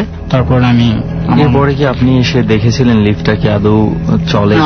আমি লিফটটাকে দেখছি যে লিফটটা আসলে ওর চলার মতো না, এরকম অবস্থায় আছে, তো একদম পুরাতন দেখা যাচ্ছে অবস্থায়, এরকম অবস্থায় আছে, লিফটটা চলার মতো না। তো আমি যখন উঠি তখন দেখি একদম নিউ, যেমন একদম নিউ ভাবে চলতে আছে। আমি জাস্ট চিন্তা করছিলাম যে রাত্রে 11টার পরে ম্যাক্সিমাম জায়গায় নীরবতা চলে আসে, আর কারণ বাজার হচ্ছে ঠিক তার অপোজিট। রাত্রে 11টার পরেই সবচেয়ে বেশি ভিড় থাকে, সবচেয়ে বেশি ব্যস্ত এলাকা। ঠিক তার পাশেই হচ্ছে বাংলা মোটর এলাকা, সেখানে রাত্রে 9টা 9:30টার সময় এ ধরনের ঘটনা ঘটে যাচ্ছে। কিন্তু ঘটনা হচ্ছে কি, মানে বাইরের দিকটা অনেক ব্যস্ত থাকে, কিন্তু বিল্ডিং এর ভেতরের কথা যদি চিন্তা করি, এগুলো তো আসলে ওইভাবে ব্যস্ত থাকে না। মানে ওই দেখা গেছে বিল্ডিং এর ভেতরে এই ব্যস্ততার কোনো চিহ্নই পাওয়া যায় না। এবং 9টা 9:30টার কথা যেহেতু বলেছে, ওই সময়ে অফিস তো সন্ধ্যার পর থেকেই অনেক আশেপাশের অফিস সব ফাঁকা হয়ে যাওয়ার কথা, তখন আরো বেশি একদম ফাঁকা ছিল হয়তোবা। সো আর কি বলবো, যে নেক্সট টাইম থেকে একটু বুঝে শুনে লিফটে। তবে একটা ক্ষতি হয়ে গেছে, সেটা হচ্ছে আমার একটু ক্ষতি হয়ে গেছে। এমনিতে আমি লিফটে অনেক সময় বড় বিল্ডিং এর লিফটে উঠতে আমি একটু আমার মধ্যে একটা ভীতি কাজ করে, আমি জানি না এটা ফোবিয়াও হতে পারে। এখন তো মনে হচ্ছে যে বিষয়টা আরো অন্য লেভেলে চলে যাবে। লিফটে উঠলে কখনো লাইট নিভে দিস না, এটা তো আমার হাতে থাকে না। Just kidding. যাই হোক, লিফটের ব্যাপারটা তো বুঝলাম না যে আপনি কিভাবে ছাদে পৌঁছে গেলেন বা সেই জিনিসটা কি ছিল। হয়তো বা বেশ কয়েকবার আপনার যদি ওখানে যাওয়া আসা পড়তো হয়তো বা কিছু বুঝতে পারতেন, কিন্তু এরপরে ছাড়াও তো আর যাওয়া হয়েছে ওখানে? এরপরে আর যাইনি। তারপর আমি আমার অফিসে যা কাহিনীটা বলি, তারপর থেকে আমাকে আর পাঠাই নাই। ওই বাইন হাউসে আপনাকে বাইন হাউসে পাঠাই নাই বলতে আমাকে আর মানে দেরি করে পাঠায় না, পাঠালে সকালে পাঠাইছে, আমি আসছি, আইসা আবার ওনাদের সঙ্গে মানে রাতের দিকের কাজগুলো থেকে আপনাকে মোটামুটি সরিয়ে দেওয়া হয়েছে, যে রাতে কোনো দরকার নেই, এসব হয়ে গেছে যখন। তো এটা শুনলাম আপনার একটা এক্সপেরিয়েন্স। এছাড়াও আমরা ডট টিমের কাছে আপনার আরো এক্সপেরিয়েন্স আছে শুনেছি মিরাজ ভাই, তো আমরা এখন কোন এক্সপেরিয়েন্সটা শুনবো? জি, এটা আমার স্ত্রীর সঙ্গে ঘটে যাওয়া। আমি বিয়ে করেছি শবে বরাতের আগে। আচ্ছা, শবে বরাতের আগে এই ঘটনাটা এরপরে। মানে এর আগের দরে যখন আপনি এসেছিলেন তখন সিঙ্গেল ছিলেন? হ্যাঁ, আমি এখন ডাবল হয়ে গেছে, এবং সেই সাথে একটা ঘটনাও তৈরি হয়ে গেছে। একটা ঘটনা হয়ে গেছে, সেই জন্য আমরা আবারও ডরে পেয়েছি আপনাকে। তো কি ছিল সেই ঘটনাটা? ঘটনাটা এমন যে আমি আসলে চাকরি করতে, আমার স্ত্রী তো চাকরি করে না, উনি ওর লেখাপড়া করে, যে পরীক্ষা দিয়ে আবার পাশ করেছে, তাই কলেজে ভর্তি করেছে। প্রতিদিনের মতো অফিসে চলে যায়, অফিসে চলে গেছি। ও তো দিনে খাওয়া দেয়, দুপুর দিকে ঘুমাচ্ছিল, দুপুর দিকে ঘটনা, দুপুর দিকে ঘুমাচ্ছে। হঠাৎ করে ও ফিল করলো যে ওর উপরে কেউ একজন বৈশা ওর গলা চিপে ধরছে। দুপুরে? হ্যাঁ, দুপুর। সেটা আপনাদের? আমার বাসায়। আমার বাসায় কেউ থাকে না, শুধু আছে, গলা চাপ দিয়ে ধরছে। আর আমার একটা গেঞ্জি ছিল, এমন একটা গেঞ্জি পরা অবস্থা, মানে ও ফিল করতেছে যে আমার মতো একটা গেঞ্জি পরে আছে। জিনিসটা তার গলা চাপ দিয়ে ধরেছে, সে আপনার মতন একটা গেঞ্জি পরে আছে। আমার একটা গেঞ্জি আছে, ওই গেঞ্জিটা পরে আছে। পরে ও অনেক দোয়া পড়ার পর ওটা চলে যায়। চলে যাওয়ার পরে ওইটা অনেক হাঁপায় যায়, অনেক ঘামা যায়। তখন বাইরে ওর পাশের রুমে যায় বসে থাকে। পরে আমি আসার পর আমাকে বলে যে এরকম, আমি বললাম যে এটা তোমার মনের ভুল হতে পারে। আমি মনের ভুল হতে পারে, কিন্তু আমার একটা জিনিস তো মনের ভুল না। আমি কোনটা? কয় আমি যেটা দোয়া পড়ছি, কোন দোয়া পড়ছি সব আমার মনে আছে, এটা তোমার ভুল হতে পারে না। আমি ঠিক আছে, এটা সমস্যা নেই, তুমি এটা কি ভাইবা না। পরের দিনের ঘটনা যে আমি রাত্রে ঘুমাইতেছিলাম, ঘুমানোর সময় ঘটনাটা হয় 12টার দিকে। ও হঠাৎ করে মানে কান্না করে ওঠে। আমি কই কি ব্যাপার, কান্না করতেছে? কয় দেখো কে দাঁড়ায় আছে, আমাকে নিয়ে যেতে চাচ্ছে।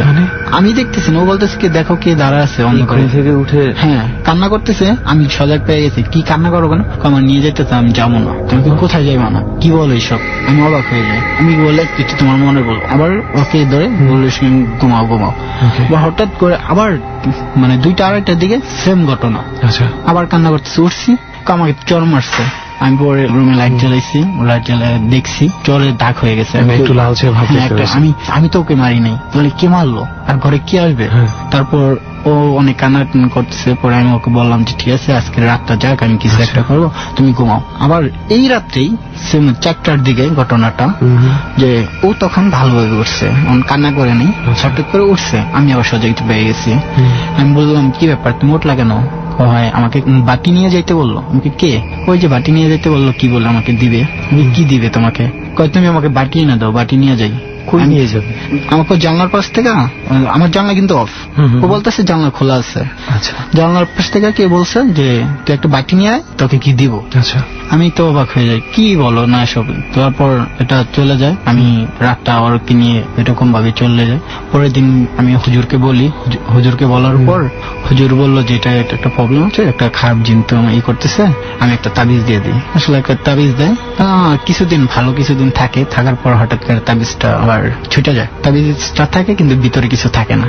তারপর থেকে আবার ঘটনা শুরু হয়। এই কিছুদিন আগে ঘটনাটা যে আমি আরো একসঙ্গে শুয়ে আছি রাতে, হঠাৎ করে রাতে 3টার দিকে সজাগ পেয়েছে।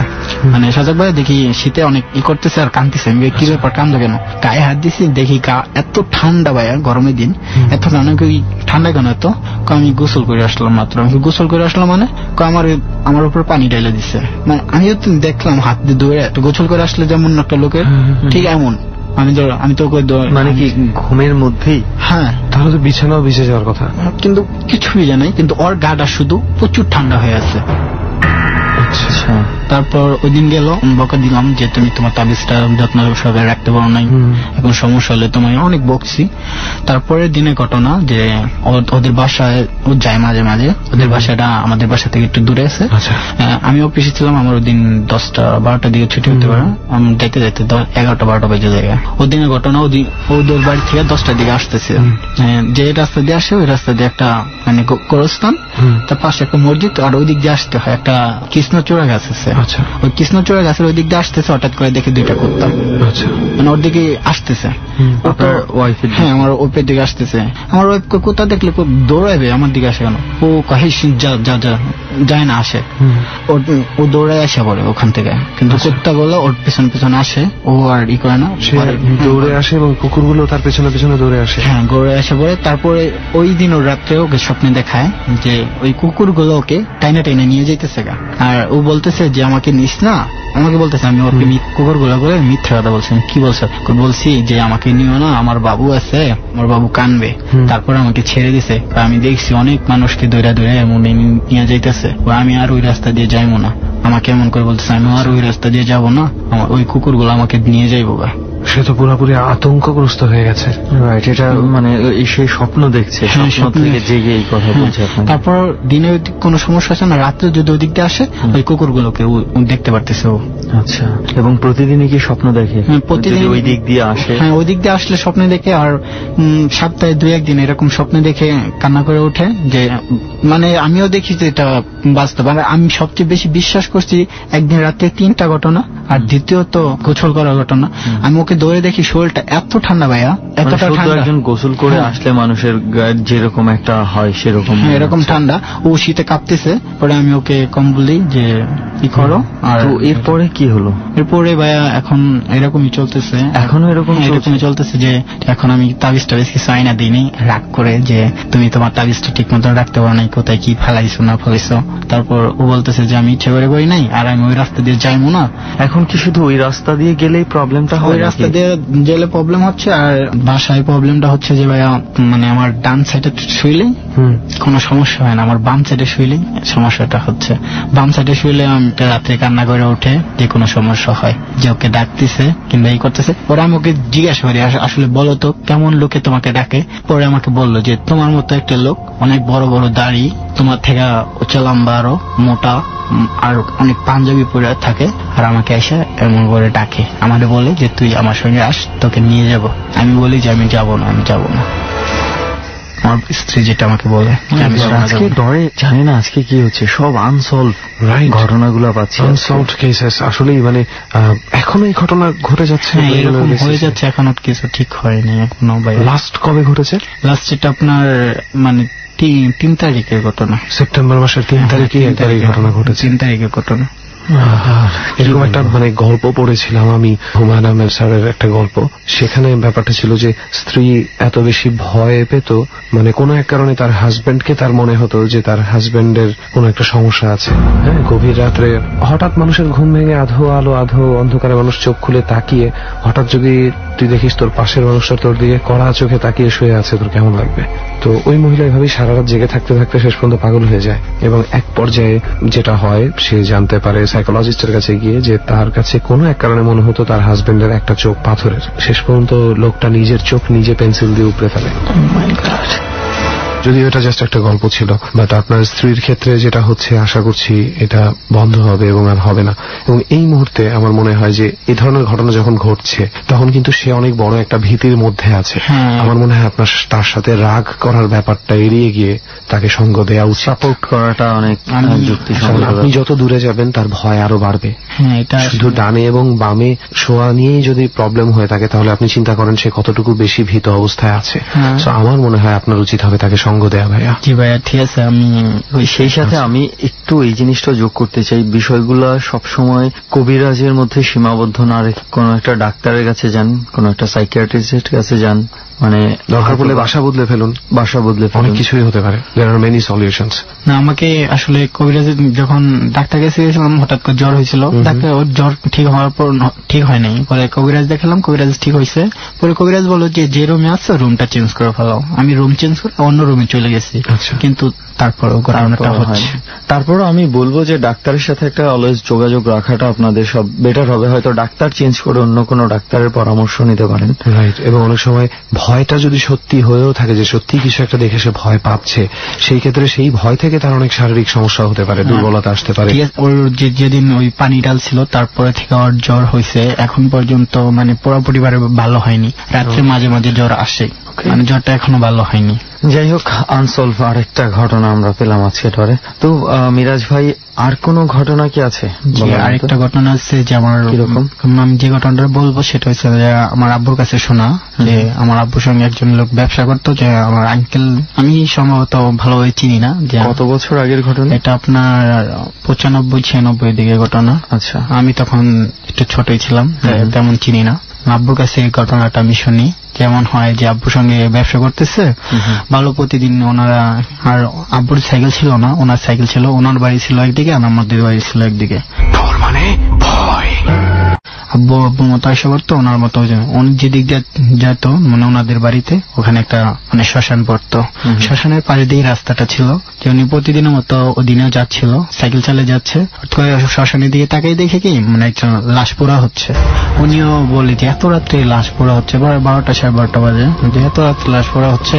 উনি দাঁড়ায়, কৌতূহল জাগে, তাই দাঁড়াই জিজ্ঞাসা করে যে ভাই কাকে পোড়াচ্ছে আর কে মরছে, জিজ্ঞাসা করতে কোনো উত্তর আসে না। আর এটা রাস্তা থেকে কতটুকু দূরে? রাস্তা থেকে মিনিমাম 100 গজ। এরা মন্দুর গ্রাম অঞ্চল তো চিল্লায় যে একটু জোরে হাত ডেকে জিজ্ঞেস করছিল যে কে মারা গেছে।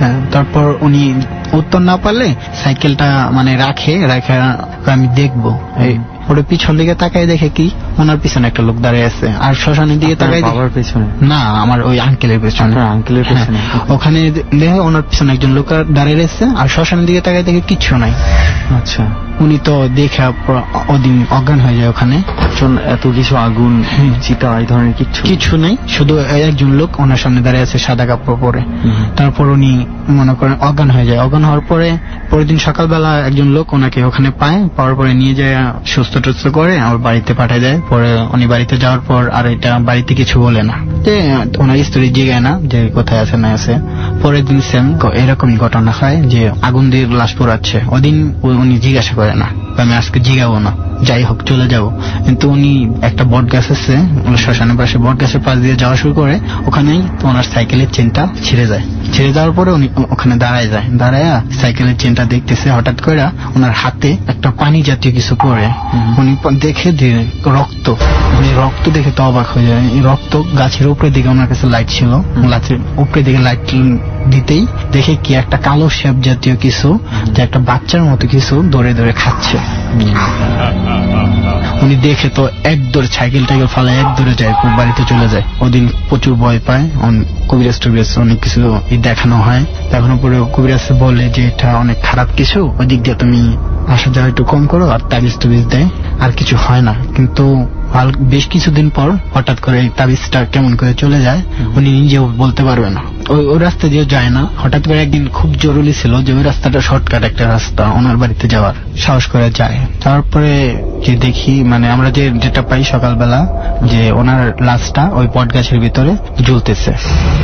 মানে যেই বট গাছে উনি একবার একটা বাচ্চাকে খেতে দেখেছিল, ওই বট গাছেই ওনার লাশ ঝুলতেছে। আর একটা আশ্চর্য ঘটনা হচ্ছে যে এমন যে ওই লাশটা এমন জায়গায় ঝুলছিল যে ওনার পাওটা কোনো রশি দিয়ে কোনো কিছু দিয়ে বাঁধা ছিল না, যে পাটা উপরের দিকে ছিল, মাথাটা নিচ দিকে ছিল, যেন গাছের ডাল দিয়ে কেউ পাটা বেঁধে ওখানে ঝুলাই রাখছে। আচ্ছা আচ্ছা, মানে ওই গাছের ডালার মধ্যেই পেঁচিয়ে কোনো ভাবে হয়েছে, কোনো দড়ি টড়ি দিয়ে না, কোনো কিছু দিয়ে ছিল না।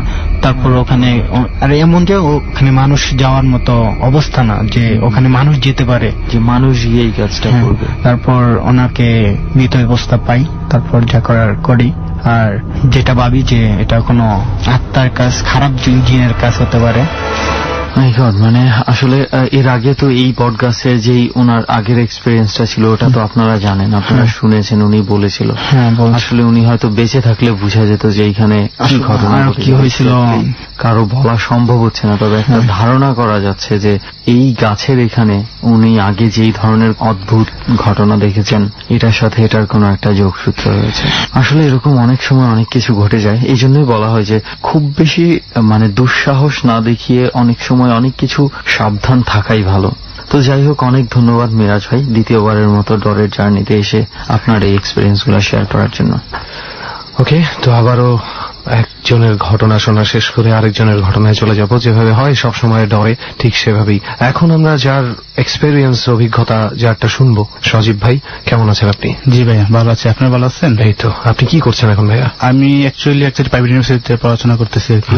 তো ওকে, আমরা না হয় সজীব ভাই অনেকক্ষণ যাবত তো ঘটনা শুনতেছি, আজকে ঘটনাগুলো ইন্টারেস্টিং ঘটনা পাচ্ছি, আনসলভ অনেক কিছু পেয়েছি।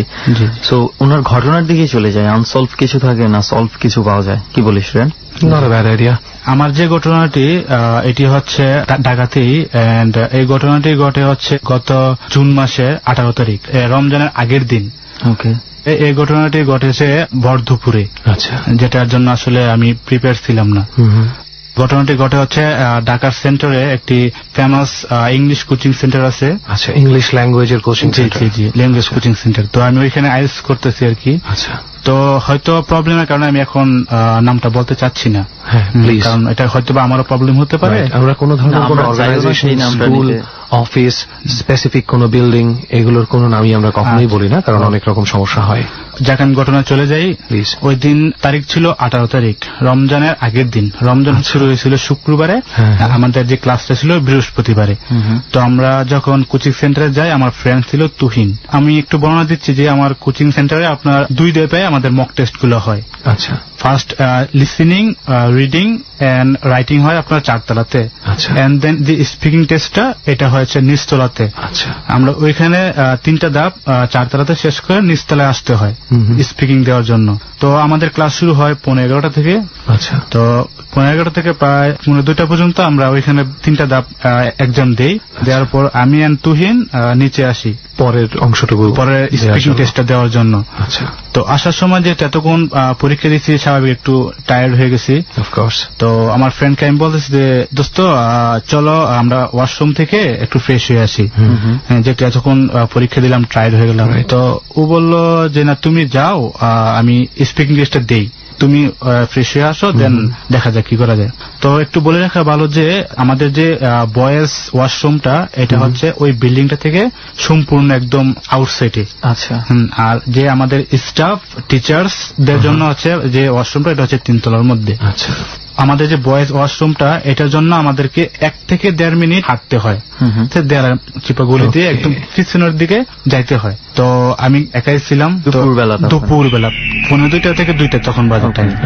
আমি যখন ওয়াশরুমের কাছাকাছি যাই তখনই একটা গরম হাওয়া আমার উপর লাগে।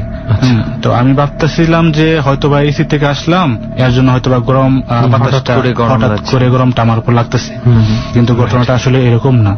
আমি যখন ওয়াশরুমতে একদম যাব, দরজাটা কাছাকাছি আছি, তখনই দেখতে পারি যে একটা মহিলা টাইপ, উনি হচ্ছে আপনার চুলগুলো সারা, just she was hanging on the gravity. আচ্ছা। অ্যাপ্রক্সিমেটলি আপনার 1 ফিট হবে না, একটু নিচে হবে, গ্রাউন্ড থেকে উনি হ্যাঙ্গিং করে আছে, মানে ভাসতেছে হ্যাঁ, উপরে সে শূন্যের মধ্যে ভাসতেছে। এন্ড ওর ফেস হচ্ছে 2টা চেহারা, 2টা মানে সামনের দিকেও ফেস, পেছনের দিকেও ফেস। উনি হচ্ছে আয়নার দিকে মুভ করে আছে, একটা ফেস হচ্ছে আয়নার দিকে, আয়নাতে তার রিফ্লেকশন দেখতে পাচ্ছেন। আমি আমার চোখটা আপনার আয়নাতেই পড়ে, ওর উপর আমার চোখটা পড়ে নেই। আচ্ছা। কারণ আয়নাটা হচ্ছে দরজা থেকে একদম সরাসরি। আচ্ছা। ও আয়নাতেও ফেসটা দেখা যাচ্ছে, ইভেন ওর যে পিছন সাইড দিয়ে মাথা দেখার কথা, কিন্তু ওই পিছন সাইড তো ফেস দেখা যাচ্ছে। একই মানুষ একই সাথে আয়নাতেও তাকিয়ে আছে, সেটা আপনার আমার দিকেও তাকিয়ে আছে। হ্যাঁ, তো ইভেন উনি হচ্ছে আপনার চিরুনিতে চুলগুলো আঁচড়াচ্ছে এবং ওর পাটা আমি দেখতে পাচ্ছি না। হাতগুলো ছিল একদম বুড়ো মানুষ আছে না, ওরকম একদম হাতগুলো বটি রয়েছে, চেহারা একদম বিকৃত অবস্থা ছিল আর কি চেহারাটার, মানে একদম যে বৃদ্ধ মহিলা, 100 বছর বা 90 বছর বৃদ্ধ মহিলা এরকম বোঝা যাচ্ছে আর কি ফেসটা। আমি তাদেরকে আসলে একদম ওইখানে ফ্রি হয়ে যাই, তেমন কিছু করা ছিল না, আর ডাকলেও কেউ শুনবে না। পিছনে হচ্ছে আপনার দেয়াল, সাথে হচ্ছে বিল্ডিং, এন্ড বিল্ডিং থেকে প্রায় 1 থেকে 1.5 মিনিট হাঁটার পরেই তো আপনার যে কেয়ারটেকার, হ্যাঁ, যেহেতু কেয়ারটেকার ওইখানে সামনে রাস্তা মেয়ের সাথে, অথবা ডাকলে আসলে এরকম কেউ শুনবে না। তো আমি ওইখানেই সেন্সলেস হয়ে যাই। দেন আমি যখন সেন্সলেস থেকে কামব্যাক করি তখন আমি ঢাকারে এর পাশে একটা ফেমাস হসপিটাল, ওইখানে আমি আমাকে দেখতে পাই। আমি হসপিটালের নামটা বলতে চাই না। তো অ্যাকচুয়ালি ওই জায়গায় আমি কাকে দেখতে পাই, আমাদের যে ডিরেক্টর সাহেব আছেন, উনি একজন ফেমাস মানুষ এবং খুব ভালো একজন নাম করা টিচার।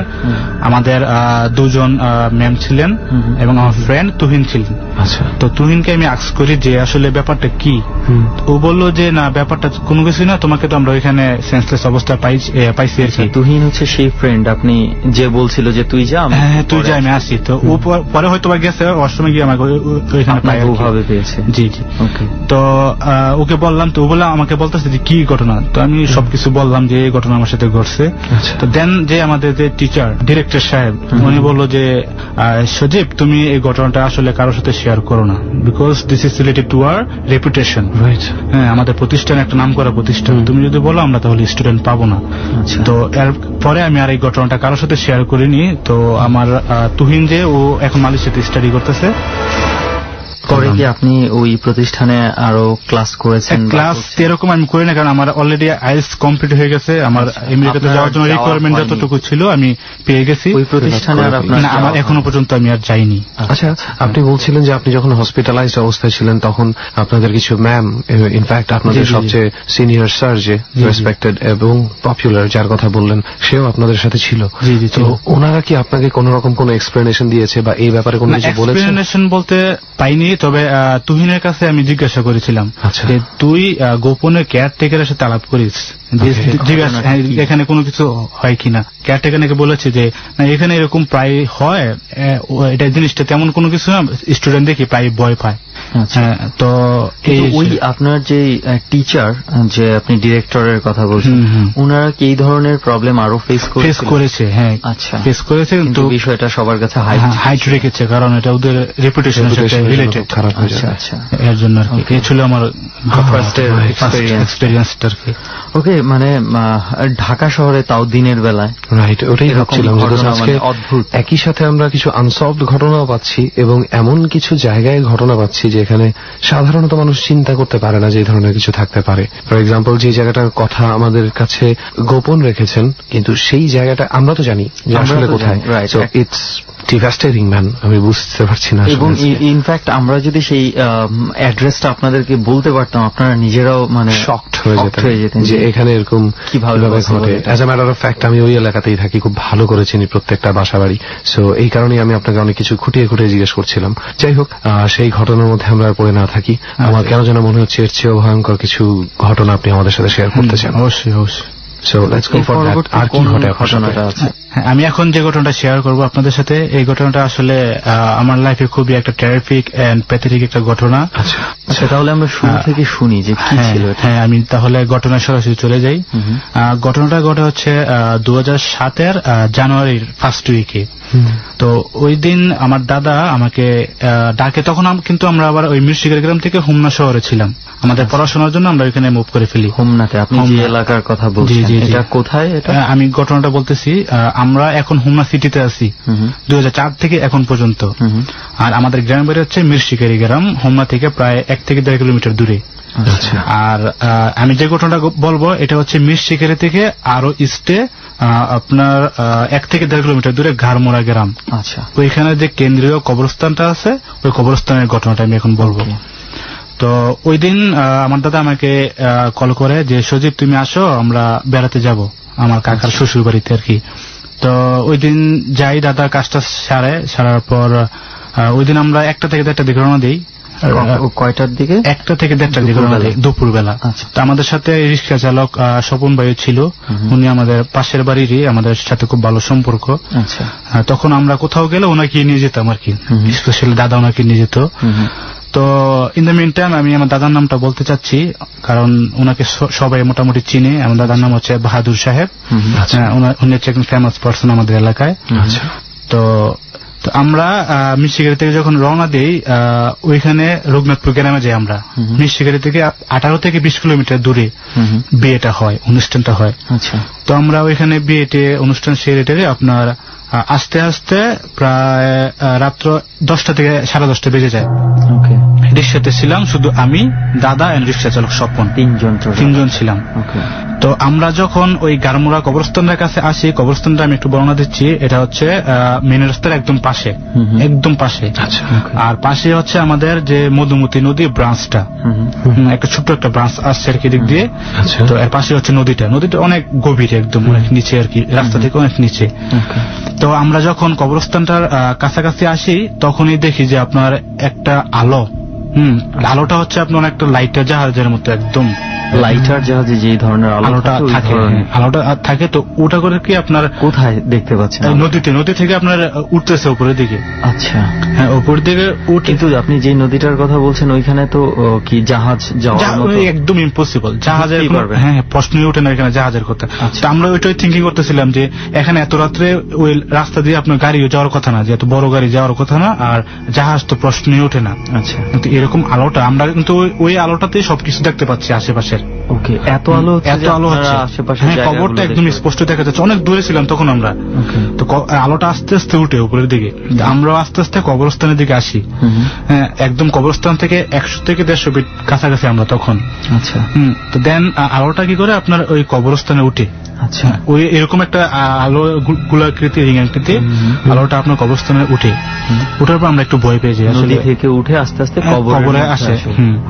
তো আমরা একটু ভয় পেয়ে যাই বিষয়টা। তো পাশে কোনো বাড়িঘর ছিল না, ছিল শুধু একটা মসজিদ। মসজিদটা ছিল আপনার একটা ঘর আর কি। আগে তো তেমন মসজিদ পাকা ছিল না ওইদিকে, তো একটা ঘর ছিল রাস্তার পাশেই। তো আমরা রিক্সাটা থামিয়ে মসজিদের পেছনে যাই। যাওয়ার পর হুজুরকে আমরা ডাকি যে হুজুর উঠেন, এখানে কি হচ্ছে দেখেন। তো হুজুর উঠে তো একটু স্বাভাবিক, উনিও একটু ভয় পেয়ে যায়। তো উনি আবার অ্যাকচুয়ালি এটা ইউজ টু ছিল, উনি বলতেছে যে বাহাদুর সাহেব এটা তো কোনো ব্যাপার না, আপনার ভয় পেয়ে না, এরকম ঘটনা আমি প্রায় সময় দেখি, এখানে এরকম ঘটার পর ওই হুজুর ওই মসজিদেই থাকে। হ্যাঁ, আচ্ছা। তো তারপরেও হুজুর দোয়া পড়তেছিল, দাদা দোয়া পড়তেছিল, আমি অলরেডি আপনার কান্নাকাটি শুরু করে দিচ্ছিলাম। এটা হচ্ছে ওই যে আলোটা আপনার একটা শেপ ধারণ করে। শেপটা ছিল আপনার যে গরুর বাছুর আছে না, ছোট বাছুর জাস্ট জন্মগ্রহণ করে যেরকম বাছুরগুলা, ঠিক ওই রকম একটা শেপ ধারণ করে। ধারণ করার পর কবরটা আপনার খুঁড়তে শুরু করে নিজেই একদম। তখন সময় কতটা বাজে? 10:30 থেকে 11টা বাজবে। হ্যাঁ, টাইমটা একজ্যাক্ট আমার জানা নেই, এরকমই হবে। কিন্তু ডিপ নেট ছিল, মানুষ গ্রামের চাইতে ওই গ্রামগুলো তো অনেক গভীর, রাতের আগেই নীরব হয়ে যায়। হ্যামলেটসের তো অ্যাকচুয়ালি এরকম হয়, 8-9টার সময় আপনার সবাই ঘুমিয়ে পড়ে। তো যখন এটা শেপ ধারণ করে তখন তো আমরা সবাই ভয় পেয়ে যাই। তো হুজুরও দেখতেছে, হুজুর তেমন একটা ভয় পায় না, কারণ হুজুর এগুলোর সাথে অভ্যস্ত। তো উনি বলতেছে যে ঠিক আছে তোমরা ভয় পেও না, আমাদের বলতেছে, দাদাকে বলতেছে যে বাহাদুর সাহেব আপনি ভয় পেয়েন না, কিন্তু কোনো কিছু হবে না। তো তারপরেও দাদা দেখতেছে যে কি ঘটে। তো অ্যাকচুয়ালি যে ঘটনাটা ঘটে, ওই যে কবরটা ওই দিনই মারা যায় আমাদের এলাকার ফেমাস একজন টিচার, নাম হচ্ছে বৌরা স্যার। লোকাল ভাবে সবাই চিনি আর কি। তো বৌরা স্যার ওই দিনই মারা যায়। দাদা উনার জানাজাটা পরে, ওই দিন উনি সকালে জানাজাটা পরে 10টার সময় পরে। রাতেরই ঘটনা? ওই দিন রাত্রে এই ঘটনা। তো ওই লাশটাকে কি করতেছে আপনার ওই যে শেপটা ধারণ করে ওটা তুলে ফেলছে। আমরা একদম দেখতেছি যখন স্পষ্ট আমাদের চোখের সামনে। হুজুরও দেখছে, হুজুর, আমি, রিক্সা চালক স্বপন এবং আমার দাদা। 4টা মানুষের চোখের সামনে এই ঘটনা ঘটছে। আমি তো অলরেডি আপনার কান্নাকাটি শুরু করে দিছি, তখন ছোট ছিলাম তো, তেমন 7-8 বছর আগে। তো আপনার লাশটা তুলে ওটা আপনার একদম যে খেয়ে ফেলতে সেরকম একটা ভাব, লাশটা খেয়ে ফেলবে। আপনারা দেখতে পাচ্ছেন? আমরা একদম স্পষ্ট দেখতেছি, আলো তো ছিল একদম। তবুও সেই কবরস্থানের হুজুর কিচ্ছু বলছে? হুজুর বলতেছে না, আমরা বলতেছি, দাদা বলতেছে এটা কি, এরকম একটা ফেমাস মানুষের লাশ খেয়ে ফেলতেছে, আমাদের কোনো কিছু করা উচিত। তখন হুজুর বলতেছে না আপনি ভয় পেন না, এরকম ঘটনা ঘটে এবং কোনো কিছু হবে না সকালে, এগুলো কোনো কিছু না, নাথিং। তারপর দাদা কি করলো, হুজুরকে জোর করে তুমি ইয়ে করো, হারিকেনটা দাও। হারিকেন ছিল তখন আর কি, যে হারিকেনটা দাও, আমি যাচ্ছি সামনে। হুজুর অনেক মানা করে। তারপরে দাদা একটু জিদি ছিল, রাগ করে হারিকেনটা নেয়। আমি দাদার আপনার কাপড়ে ধরেছিলাম, জানাতে ধরেছিলাম যে যাইয়েন না, কান্নাকাটি করতেছি। আমাকে দেখা দেয় সর, ওইদিকে ধাক্কা দিয়ে সরে যায়, কারণ ওইদিকে ফেমাস একজন মানুষ, ওনার লাস্ট এভাবে খেয়ে ফেলবে, এটা তো একটা প্যাথেটিক ব্যাপার, মেনে নিতে পারছিল না আর কি। উনি করে কি আপনার কবরস্থানের কাছাকাছি যায়। হ্যাঁ, যার পর ওইটাকে বলতেছে এই সর, এখানে কি করতেছস, এটা খাচ্ছস কেন, এরকম একটা কমিউনিকেট করতেছে ওইটার সাথে। তো ওইটা করে কি ওই লাশটা খাওয়া আপনার স্টপ করে ফেলে, করে জাস্ট দাদার দিকে আপনার মুখ করে চেয়ে থাকে 1 থেকে 1.5 মিনিট। এবং সেটা আপনারাও দেখতে, আমরা একদম স্পষ্ট দেখতে পাচ্ছি। দাদারও কোনো আছে আপনার দাদার দিকে? জি, দাদারও কোনো কথা নেই আপনার, ওইটা তো কোনো আমরা কথাই শুনতে পাচ্ছি না, জাস্ট শুধু আলোটা। তখনও কিন্তু আপনার পুরো কবরস্থানটা একদম স্পষ্ট আমরা দেখতে পাচ্ছিলাম। তো ওইটা কি করে দাদার দিকে 1 থেকে 1.5 মিনিট চেয়েছিল, যাওয়ার পর এক লাফ দিয়ে আলোটা হঠাৎ করে আপনার ওই যেখান থেকে উঠছে নদীতে নেমে যায়, চলে যায়, এবং পুরো এরিয়াটা আমরা একদম অন্ধকার হয়ে যায়। যখন অন্ধকার হয়ে যায় তখন আমরা আমার দাদাকে খোঁজার জন্য যাচ্ছি, দাদাকে আর দেখতে পাচ্ছি না। মানে দাদা একটু জিদি ছিল, উনি করে কি আপনার কবরস্থানের কাছাকাছি যায়, ওইটাকে বলতেছে এই সর, এটা খাচ্ছস কেন। ওইটা করে কি ওই লাশটা খাওয়া স্টপ করে ফেলে, করে জাস্ট দাদার দিকে মুখ করে চেয়ে থাকে 1 থেকে 1.5 মিনিট। এবং সেটা আপনারাও দেখতে, আমরা একদম স্পষ্ট দেখতে পাচ্ছি। দাদারও কোনো কথা নেই আপনার, ওইটা তো কোনো আমরা কথাই শুনতে পাচ্ছি না, জাস্ট শুধু আলোটা। তখনও কিন্তু আপনার পুরো কবরস্থানটা একদম স্পষ্ট আমরা দেখতে পাচ্ছিলাম।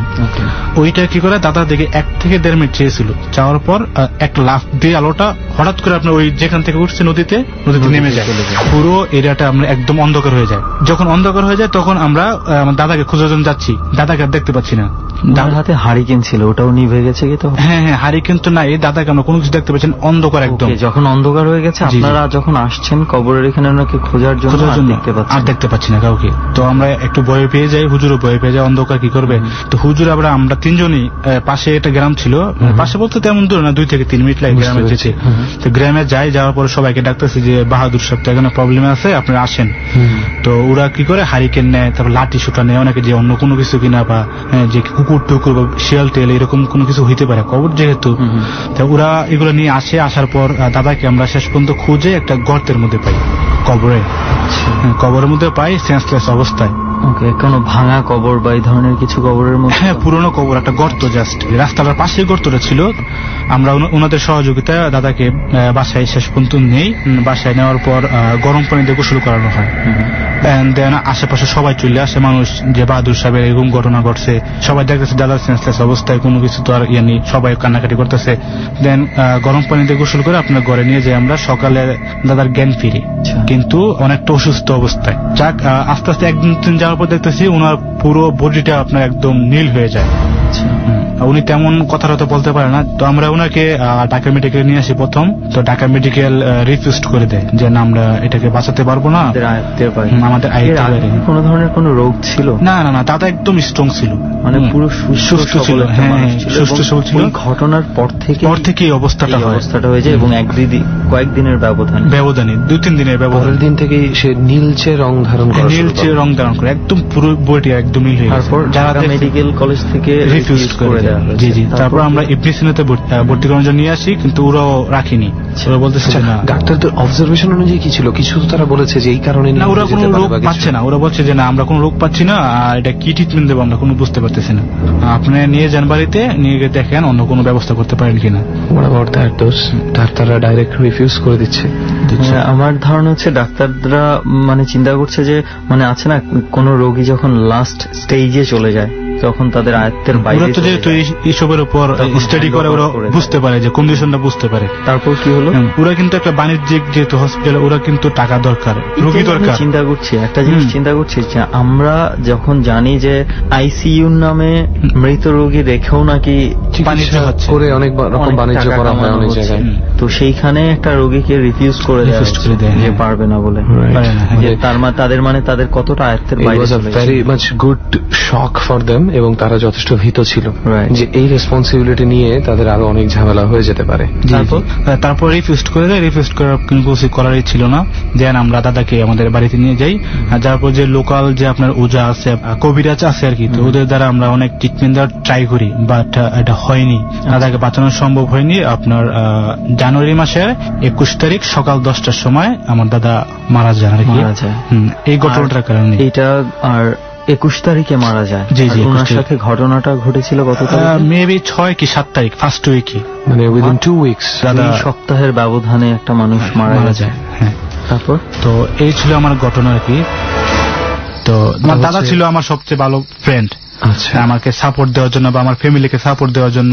বাবা হচ্ছে একমাত্র এক ছেলে, তো দাদা ছিল আমাদের গার্ডিয়ান। তো ওই ক্ষেত্রে দাদা তো কতটুকু ইম্পর্টেন্ট আমাদের ফ্যামিলির জন্য বুঝতেই পারেন। অবাক লাগে কি রেহান, যে আমরা সাধারণত এই ঘটনাগুলো পাই যে যখন আশেপাশে কেউ থাকে না। এক্স্যাক্টলি, হ্যাঁ। আর এখানে প্রায় 3টা মানুষের চোখের সামনে ঘটনাটা ঘটেছে। আচ্ছা, এই ঘটনার আশেপাশে বা ইভেন আপনার দাদা যখন অসুস্থ ছিল, সেই যে কবরস্থানের বুড়ো লোকটা, তার সাথে কি কোনো কথা হয়েছিল?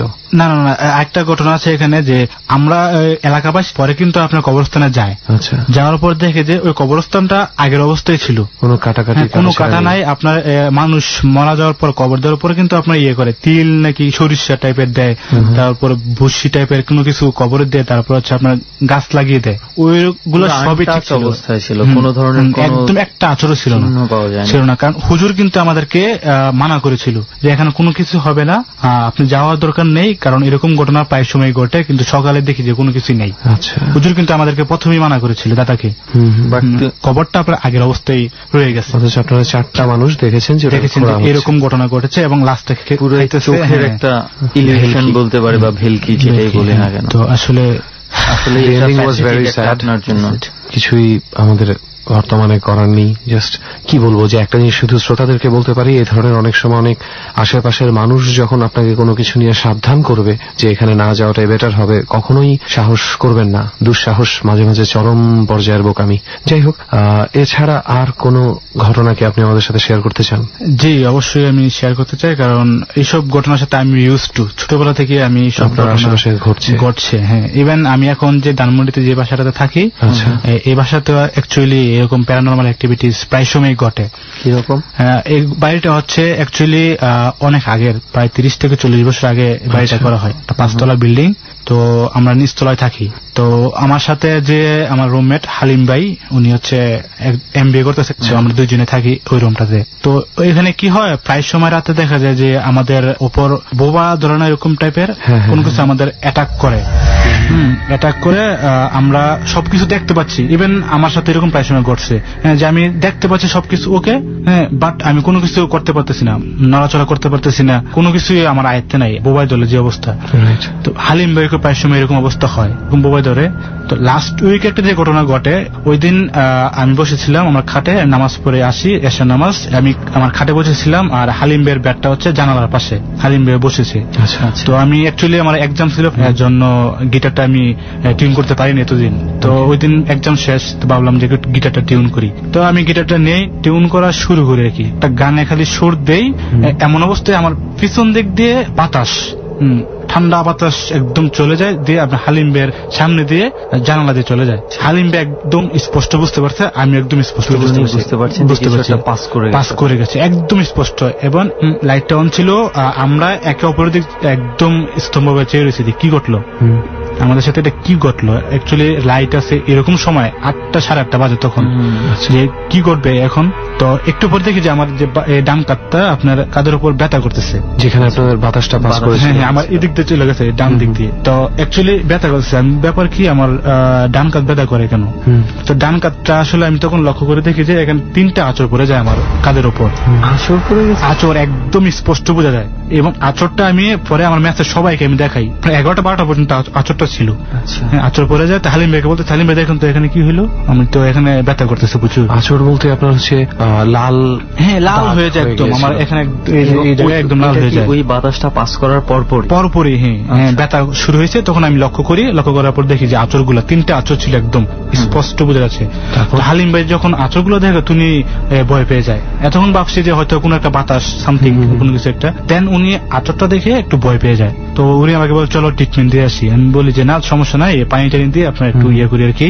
তো অনেকক্ষণে ছিল, আমি সবাইকে মেসেজ বলি ঘটনাটা। দেন যে কেয়ারটেকার রফিক মামা, উনি এখানে প্রায় 30 থেকে 35 বছর যাবত এখানে কেয়ারটেকার আছেন, প্রায় বাড়িটার বয়স। হ্যাঁ, উনি শুনছি উনি নাকি বাড়িটা কাজটা সবকিছু করছে। তো ওনাকে আমি বলি যে মামা এই ব্যাপার, আসলে ঘটনাটা কি, এরকম ঘটনা ঘটছে, আপনি আঁচড়টা দেখেন, 3টা আঁচড় এখন আছে। তো উনি বলতেছে যে আসলে মামা তোমার আগে এই রুমেতে যারা ছিল ওরা এরকম ফেস করছে যে ওদের উপর দিয়ে ঠান্ডা বাতাস যাচ্ছে, হঠাৎ করে ওদেরকে কেউ ডাকতেছে, এরকম রুমের পাশে এসে ডাকতেছে। আমাদের পাশে হচ্ছে আপনার একদম চিপা যে গলিটা, হ্যাঁ, দেন ঠান্ডা বাতাস পায়, মাঝে মাঝে গরম বাতাস পায়। তো আমি বললি মামা অ্যাকচুয়ালি আমি তো খুব ভয় পেয়েছি, আপনি একটা কিছু করেন। তো মামা কি করে, ওই আমাদের যে হুজুর আছে হুজুরকে নিয়ে আসে, আনার পর হুজুর বলতেছে যে না এখানে অ্যাকচুয়ালি বাড়িটা অনেক পুরনো, এর আগে এটা ডুবা ছিল একটা, এখানে হয়তো কোনো প্রবলেম ছিল, লাস্টাস ফালানো হয়েছে, বা এখন সামথিং কোনো রং ছিল আর কি, এর কারণে হয়তো বা এই রুমটা হচ্ছে ওদের লাইনে, ওদের রাস্তা হচ্ছে রোডটা, এর জন্য তোমাদেরকে প্রবলেম করতেছে, এবং যে আসে তাকে প্রবলেম করে। তো এর জন্য কি করে হুজুর একটু দোয়াটা পরে দেয় আর কি, রুমটা বন্ধ করে দেয়। তারপর আমি এখন ওই রুমটা অলরেডি ছেড়ে দিয়েছি, আমি সামনের মাসে 1 তারিখ থেকে ঈদের পরে এসে আমি অন্য একটা রুমে চলে যাব। আচ্ছা, একটা জিনিস জানতে চাচ্ছিলাম যে আপনার সাথে যখন ঘটনাটা ঘটে, বাতাসটা যখন আপনাকে পাস করলো, সেই বাতাসটা আপনি বলছিলেন যে হালিম ভাইয়ের উপর থেকেও গেছে কিছু। জি জি জি জি। তো ওনার কি কোনো রকম ক্ষয়ক্ষতি বা কোনো রকম স্ক্র্যাচ বা কিছু? না না, ওনার কোনো ক্ষতি হয় না, কিন্তু ওনার বুঝতে পারছে যে এখানে একটা বাতাস চলে গেছে, এবং উনি সাথে সাথে আমার দিকে চেয়ে রয়েছে একদম স্তম্ভ হইয়া। মানে দুজনের দিকে তৎক্ষণাৎ তাকিয়েছেন, দুজনেই অ্যাবনর্মালিটিটা ফিল করেছি। হ্যাঁ, কোনো কিছু বলার। আমরা আগেও বলেছিলাম যে আমরা কয়েকটা আমেরিকার ঘটনা পেয়েছিলাম যে আসলে এই যে দুই ওয়ার্ল্ডের যে একটা রাস্তা থাকে, কানেকশন থাকে, ওইখানে যদি কোনো কিছু পড়ে যায়, সেটা বাড়ি হোক বা কিছু হোক, এই ধরনের ঘটনা অ্যাক্টিভিটিস ঘটতেই থাকে, অভিশপ্ত হয়ে যায়। এবং এইসব ক্ষেত্রে দেখা যাচ্ছে যে ব্যাপারগুলো খুব অ্যাটাকিং হয়। আরেকটা ঘটনা আমার এই বাড়িতে ঘটে, 1 থেকে 1.5 মাস হবে আর কি। এই বাড়িতেই মামা আমেরিকা থেকে ফোন করছে আমার সাথে, আমি তো এখন আমেরিকা যাওয়ার ট্রাই করতেছি। তো এই ব্যাপারে আপনার কথা হচ্ছে। তো ফোন দেওয়ার পর আমি করছি কি আপনার ফোনটা নিয়ে একটু বাইরে চলে যাই। বাড়িটার পিছনে সাইডে হচ্ছে একটু জঙ্গল টাইপের, কচু গাছ, লাউ গাছ, সিম গাছ, এই ধরনের গাছ করে রাখি, এটা গ্রাম টাইপের। তো ওইখানে আমি যাই, যাওয়ার পরে কথা বলতেছি মামার সাথে। তো কথা বলতেছি হঠাৎ করে আমার মনে হলো যে আমার সামনে দিকে একটা শেপ এখন দৌড়তে চলে গেল। হ্যাঁ, কোন দিক থেকে কোন দিকে? আপনার ডান দিক থেকে বাম দিকে, আমার সামনে দিয়ে একদম। আচ্ছা, আমি শেপটা তো এরকম দেখতে পারি নাই, কিন্তু শেপটা আমি স্পষ্ট বুঝতে পারছি যে এখান দিয়ে অবশ্যই কোনো কিছু একটা গেছে আমার সামনে দিয়ে। কিসের শেপটা, কিসের ছিল? ছায়া। সেটা কি কোনো মানুষের শেপের মতো? আমি বুঝতে পারি না আসলে একটা মানুষ কিনা, কিন্তু একটা ছায়া টাইপের ডান দিক থেকে আপনার বাম দিকে একদম স্পিড করে চলে গেছে। আচ্ছা, সোজা কথা, আপনি যে বাড়িটাতে এই মুহূর্তে আছেন, যেটা আপনি চেঞ্জ করবেন, এখানে কন্টিনিউয়াসলি কোনো না কোনো কিছু প্যারানর্মাল অ্যাক্টিভিটিস চলছে। হ্যাঁ, চলছে। অলরাইট, বুঝতে পেরেছি। আসলে এই পথের ব্যাপারটা আমরা আগে অনেকবার পেয়েছি ডরে, 3-4 বার আমাদের সাথে এমন কিছু মানুষের সাথে যোগাযোগ হয়েছে যারা কিনা দুর্ভাগ্যক্রমে এমন একটা জায়গায় বাসস্থান তৈরি করেছে যেটা হয়তোবা আসা যাওয়ার কোন একটা পথ ছিল, কিংবা দুটো পৃথিবীর মধ্যের কানেকশন প্লেস। অনেকে বিশ্বাস করে না এই ধরনের কথা, যার বিশ্বাস। আসলে অনেকে বিশ্বাস করে না, কিন্তু যারা এই যে সজীব ভাইদের মতো যারা আছে, যারা ভুক্তভোগী, আসলে তাদের বিশ্বাস। হ্যাঁ, আমি সেটাই বলতে চাই, যারা এগুলো ফেস করে প্যারানর্মাল অ্যাক্টিভিটিস, তাদের ছাড়া আসলে ওরাই বুঝে যে এটা কতটুকু টেরিফিক। ওকে, অনেক ধন্যবাদ। আপনাদের মাধ্যমে আপনাদের কিছু ফ্রেন্ডস আছে খুব ভক্ত আপনাদের ডরের, ওদের নাম বলতে চাই প্লিজ। তার মধ্যে সবচেয়ে বড় ফ্রেন্ড হচ্ছে আলাউদ্দিন, রাজীব আহমেদ, আমার কাজিন শাহপুরান লিপু, অভিদীপ্ত, মোহনা আছে। মোহনা প্রত্যেকটা এপিসোড ওরা শোনে আর কি, পুরো ফুল ফ্যামিলি। তো স্পেশালি থ্যাঙ্কস টু মোহনা। হ্যাঁ, তো আমরাও আমাদের তরফ থেকে, ডট টিমের তরফ থেকে মোহনাকে এবং সেই সঙ্গে আপনি যাদের নাম বলেছেন প্রত্যেককে অনেক ধন্যবাদ জানাই। সবাইকে, রেহান, সুমন এবং ডরের পক্ষ থেকে স্পেশাল থ্যাঙ্কস। আমাদেরকে আপনাদের এত ভালোবাসা আছে বলেই হয়তো ডর চলছে, এবং আপনাদের ভালোবাসা যতদিন থাকবে ডর চলতে পারবে। অনেক ধন্যবাদ সজীব ভাই। জি ভাই, ধন্যবাদ আপনাদেরকে যে জার্নিতে এসে আপনার এই এক্সপিরিয়েন্স গুলো শেয়ার করার জন্য। ডর টিমকে ধন্যবাদ যে আমাদেরকে অ্যাকচুয়ালি এরকম পরিবেশে আমাদের পার্সোনাল এক্সপিরিয়েন্স শেয়ার করার জন্য সুযোগ দিয়েছেন। Thank you brother. ওকে, ডট চলছে এবং সেই সঙ্গে একের পর এক ঘটনা আজকে শুনতে পাচ্ছি আমরা, এবং সেই ধারাবাহিকতায় আবারও গল্পে চলে যেতে চাই। কথা না বাড়িয়ে এই মুহূর্তে যার কাছে যেতে চাই তার পরিচয়টা একটু তার কাছেই আমরা নিয়ে নিই। আপনার নাম, কি করেন আপনি, কোথায় থাকেন? জি ভাই, আমার নাম জিওন, আমি বিএসসি করতেছি computer science and engineering 3rd ইয়ারে। ওকে, জিওন। জি ভাই, জিওন। ওকে, তো ডট টিমের কাছে আমরা যেটা শুনলাম, আপনার কাছে বেশ কিছু ঘটনা আছে, যেই ঘটনাগুলো আপনি আজকে সবার সাথে শেয়ার করতে চান আমাদের মাধ্যমে। তো আমরা শুরুতে এবার ঘটনার দিকেই চলে যাই। জি ভাই, ফার্স্টে কোন ঘটনাটা আপনি সবার সাথে শেয়ার করতে চান? ফার্স্টে আমার রংপুরের একটা ঘটনা শেয়ার করতে চাই। আমি তখন 2007-এর ঘটনা এটা। আচ্ছা, তখন আমার বাবার চাকরির সুবাদে আমি রংপুরের বিজিবি ক্যাম্পে ছিলাম, ওখানে কোয়ার্টার পাইছিল, আব্বু কোয়ার্টারে ছিলাম। তা আমার যে ঘটনাটা সেটা কোন একটা রাতের ঘটনা ছিল। ওই সময় সেদিন মেবি কোনো ঝড় বা ওরকম কিছু একটা ছিল, বাতাসটা খুব একটু বেশি ছিল। আব্বু স্বাভাবিকভাবে প্রতি রাত 12টার দিকে বাসায় আসে, মানে অফিস শেষ করার পর বাসায় আসে 12টার সময়। আমি তখন ছোট ছিলাম, পড়ালেখা করতাম একাই রুমে, আম্মু পাশের রুমে ছোট ভাইকে নিয়ে থাকতো। আমি যে রুমটা ছিলাম ওইটা হচ্ছে দরজার পাশের রুমটা। সে রুমে আমি যখন রাত তখন 10টা কি 10:30টার মতো বাজে শুয়ে পড়তেছিলাম, তো হঠাৎ কারেন্ট চলে গেল। কারেন্ট চলে যাওয়ার পর মানে দরজা নক হইতেছে 1 বার 2 বার 3 বার, এভাবে 3 বার নক হওয়ার পর আমি দরজা নক খুললাম। খোলার পর আমার একটা সন্দেহ ছিল যে কলিং বেল আছে, তাহলে দরজা নক করবে কে, কেউ তো আসলে কলিং বেলে চাপ দিবে। বাসায় তখন আর কেউ ছিল না? হ্যাঁ, আমার মা ছিল, ছোট ভাইকে নিয়ে ঘুমাচ্ছিল ওই পাশে। আচ্ছা, আপনি খুলতে গেছেন? হ্যাঁ, আমি। তখন আপনার বাবা বাসায় ফিরেছে? না, আব্বু বাসায় ফিরে রাত 12টার সময়। আচ্ছা, আর নকটা হচ্ছে কয়টার দিকে? 10:30টা। ওকে, তখন আমি 3 বার নক হওয়ার পর 3 বারই খুললাম, দেখি যে কেউ নেই, ফাঁকা। আমরা 4 তলায় ছিলাম, 4 তলা বিল্ডিং, তার উপরে ছাদ ছিল, আর পাশের যে ফ্যামিলিটা ওটাও বাসায় নেই। আমরা টোটালি ওই বিল্ডিংটা 4টা ফ্যামিলি ছিলাম, 8টা অ্যাপার্টমেন্টে 4টা ফ্যামিলি ছিলাম। আচ্ছা, আর বাকি ফ্ল্যাটগুলো ফাঁকা ছিল, এখনো আসে নাই।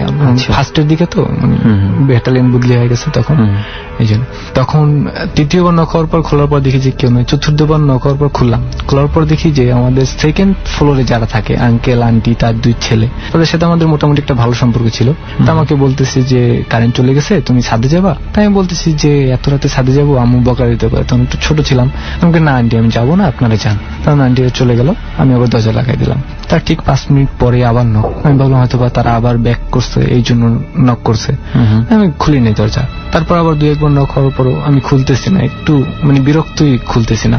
তারপর কেউ আসলে তো কলিং বেলে চাপ দিবে, তার বারবার নক করতেছে কেন, আব্বু আসলে তো কখনো কলিং বেল ছাড়া দরজা নক করে না। আচ্ছা, তো আমি মোটামুটি শুয়ে আসছি, তখনও কারেন্ট আসে নাই। তার ঠিক 5 থেকে 10 মিনিট পরে আমি শুনতে পেলাম যে আমার ছাদের উপরে, মানে আমার রুমের উপরে যে ছাদটা, সেখানে নুপুর পড়ার সাউন্ড, মানে নুপুর পরে কেউ দৌড়াদৌড়ি করলে যেরকম একটা সাউন্ড আসবে, আমার জানলা দিয়ে সাউন্ড আসছিল। আর মনে হচ্ছিল যে কেউ দৌড়াদৌড়ি করতেছিল, বাট নুপুর পরে কেউ দৌড়াদৌড়ি করার মতো নাই। আঙ্কেল আন্টি যারা গেছে তাদের 2 ছেলে, ছোট ছোট ছেলে, তারা নুপুর পরে কখন দৌড়াদৌড়ি করবে না, স্বাভাবিক। তা আমি এটা একটু মানে মোটামুটি ভয় পেয়ে যায় যে নুপুর পরে দৌড়াদৌড়ি করবে কেন। তারপরে কিছুক্ষণ পর মোটামুটি 3-4 মিনিটের মতো এরকম দৌড়াদৌড়ি করছে। দৌড়াদৌড়ি বলতে কি, মানে সে কেউ নাচতেছিল, এরকম একটা বোঝা যাচ্ছে যে কেউ নাচতেছিল। কিছুক্ষণ পর সাউন্ড অফ হয়ে যায়। সাউন্ড অফ হয়ে যাওয়ার পর তখন কি, যখন আপনি ওই নুপুরের সাউন্ড পাচ্ছিলেন, দরজায় তো আর নক হচ্ছিল না? না, তখন দরজা নক হচ্ছিল না, সাউন্ডই পাচ্ছেন। তারপরে কিছুক্ষণ পর সাউন্ডটা মনে হলো যে সিঁড়ি দিয়ে নামলে যেরকম একটা শব্দ পাওয়া যায়, আর আমার রুমটা তো সিঁড়ির পাশে, বোঝা যাচ্ছিল যে সিঁড়ি দিয়ে একটা একটা করে নামতেছে, মানে একটা একটা পাফলে নামতেছিল। তা সাউন্ডটা এসে আমার ঠিক দরজায় নক করে, মানে দরজার কাছে থেমে নক করে। তখন মোটামুটি একটু বেশি ভয় পেয়ে যায়। আর মানে বের হয়ে যে রুম থেকে যাব, তখন ওই দরজার পাশ দিয়ে আমি যাইতে হবে, একটা ভয় কাজ করতেছিল যদি নিচ দিয়ে কেউ টাইনা ধরে। তো এই ভয়ে মানে মোটামুটি একটু বেশি ভয় পেয়ে সেন্সলেস হয়ে যায়। যখন আমার জ্ঞান ফিরে, তখন আমি আমাদের এমআই রুমে, মানে আমাদের যে ডাক্তার রুমটা আছে ওখানে, তখন দেখলাম যে পাশে আব্বু বসে আছে আর একজন ডাক্তার বসে আছে। মানে যখন জ্ঞান ফিরলো, তখন আমাকে জিজ্ঞেস করলো যে কি হয়েছে।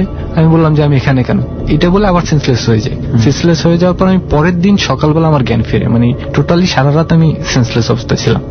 সকালবেলা উঠে আব্বুকে বললাম এই সব কাহিনী বলার পর আব্বু ওই দিন বাসা চেঞ্জ করে ফেলায় টোটালি। মানে আমি স্কুলে যাই, স্কুলে যাওয়ার পর সেই ফাঁকে বাসাটা চেঞ্জ করে ফেলে। আচ্ছা, ছিল আমার ফার্স্টের ঘটনাটা।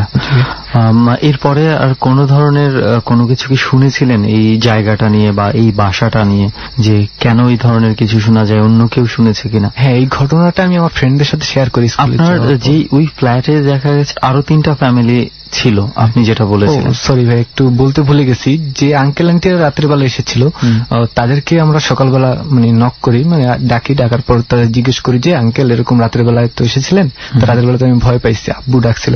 বলে কই না তো, আমরা গতকাল রাতে আমরা বাসায় ছিলাম না, আমরা আজকে সকালবেলা বাসায় এসেছি। আচ্ছা, মানে গতকাল রাতে তারা কেউ বাসায় ছিল না। আর এমনিতে এর আগে কি ওনারা এই ধরনের সাউন্ড কি পেয়েছে বা ওনাদের দরজায় নক হয়েছে, এই ধরনের কিছু ঘটনা কি এর আগে? আমাদের আগে যারা ছিল তারা তো ব্যাটালিয়ন বদলি হওয়ার পর চলে গেছে, মানে কারোর সাথে ওইভাবে কথাই হয়নি। তো এই ছিল আপনার প্রথম এক্সপেরিয়েন্স। জি, ওকে।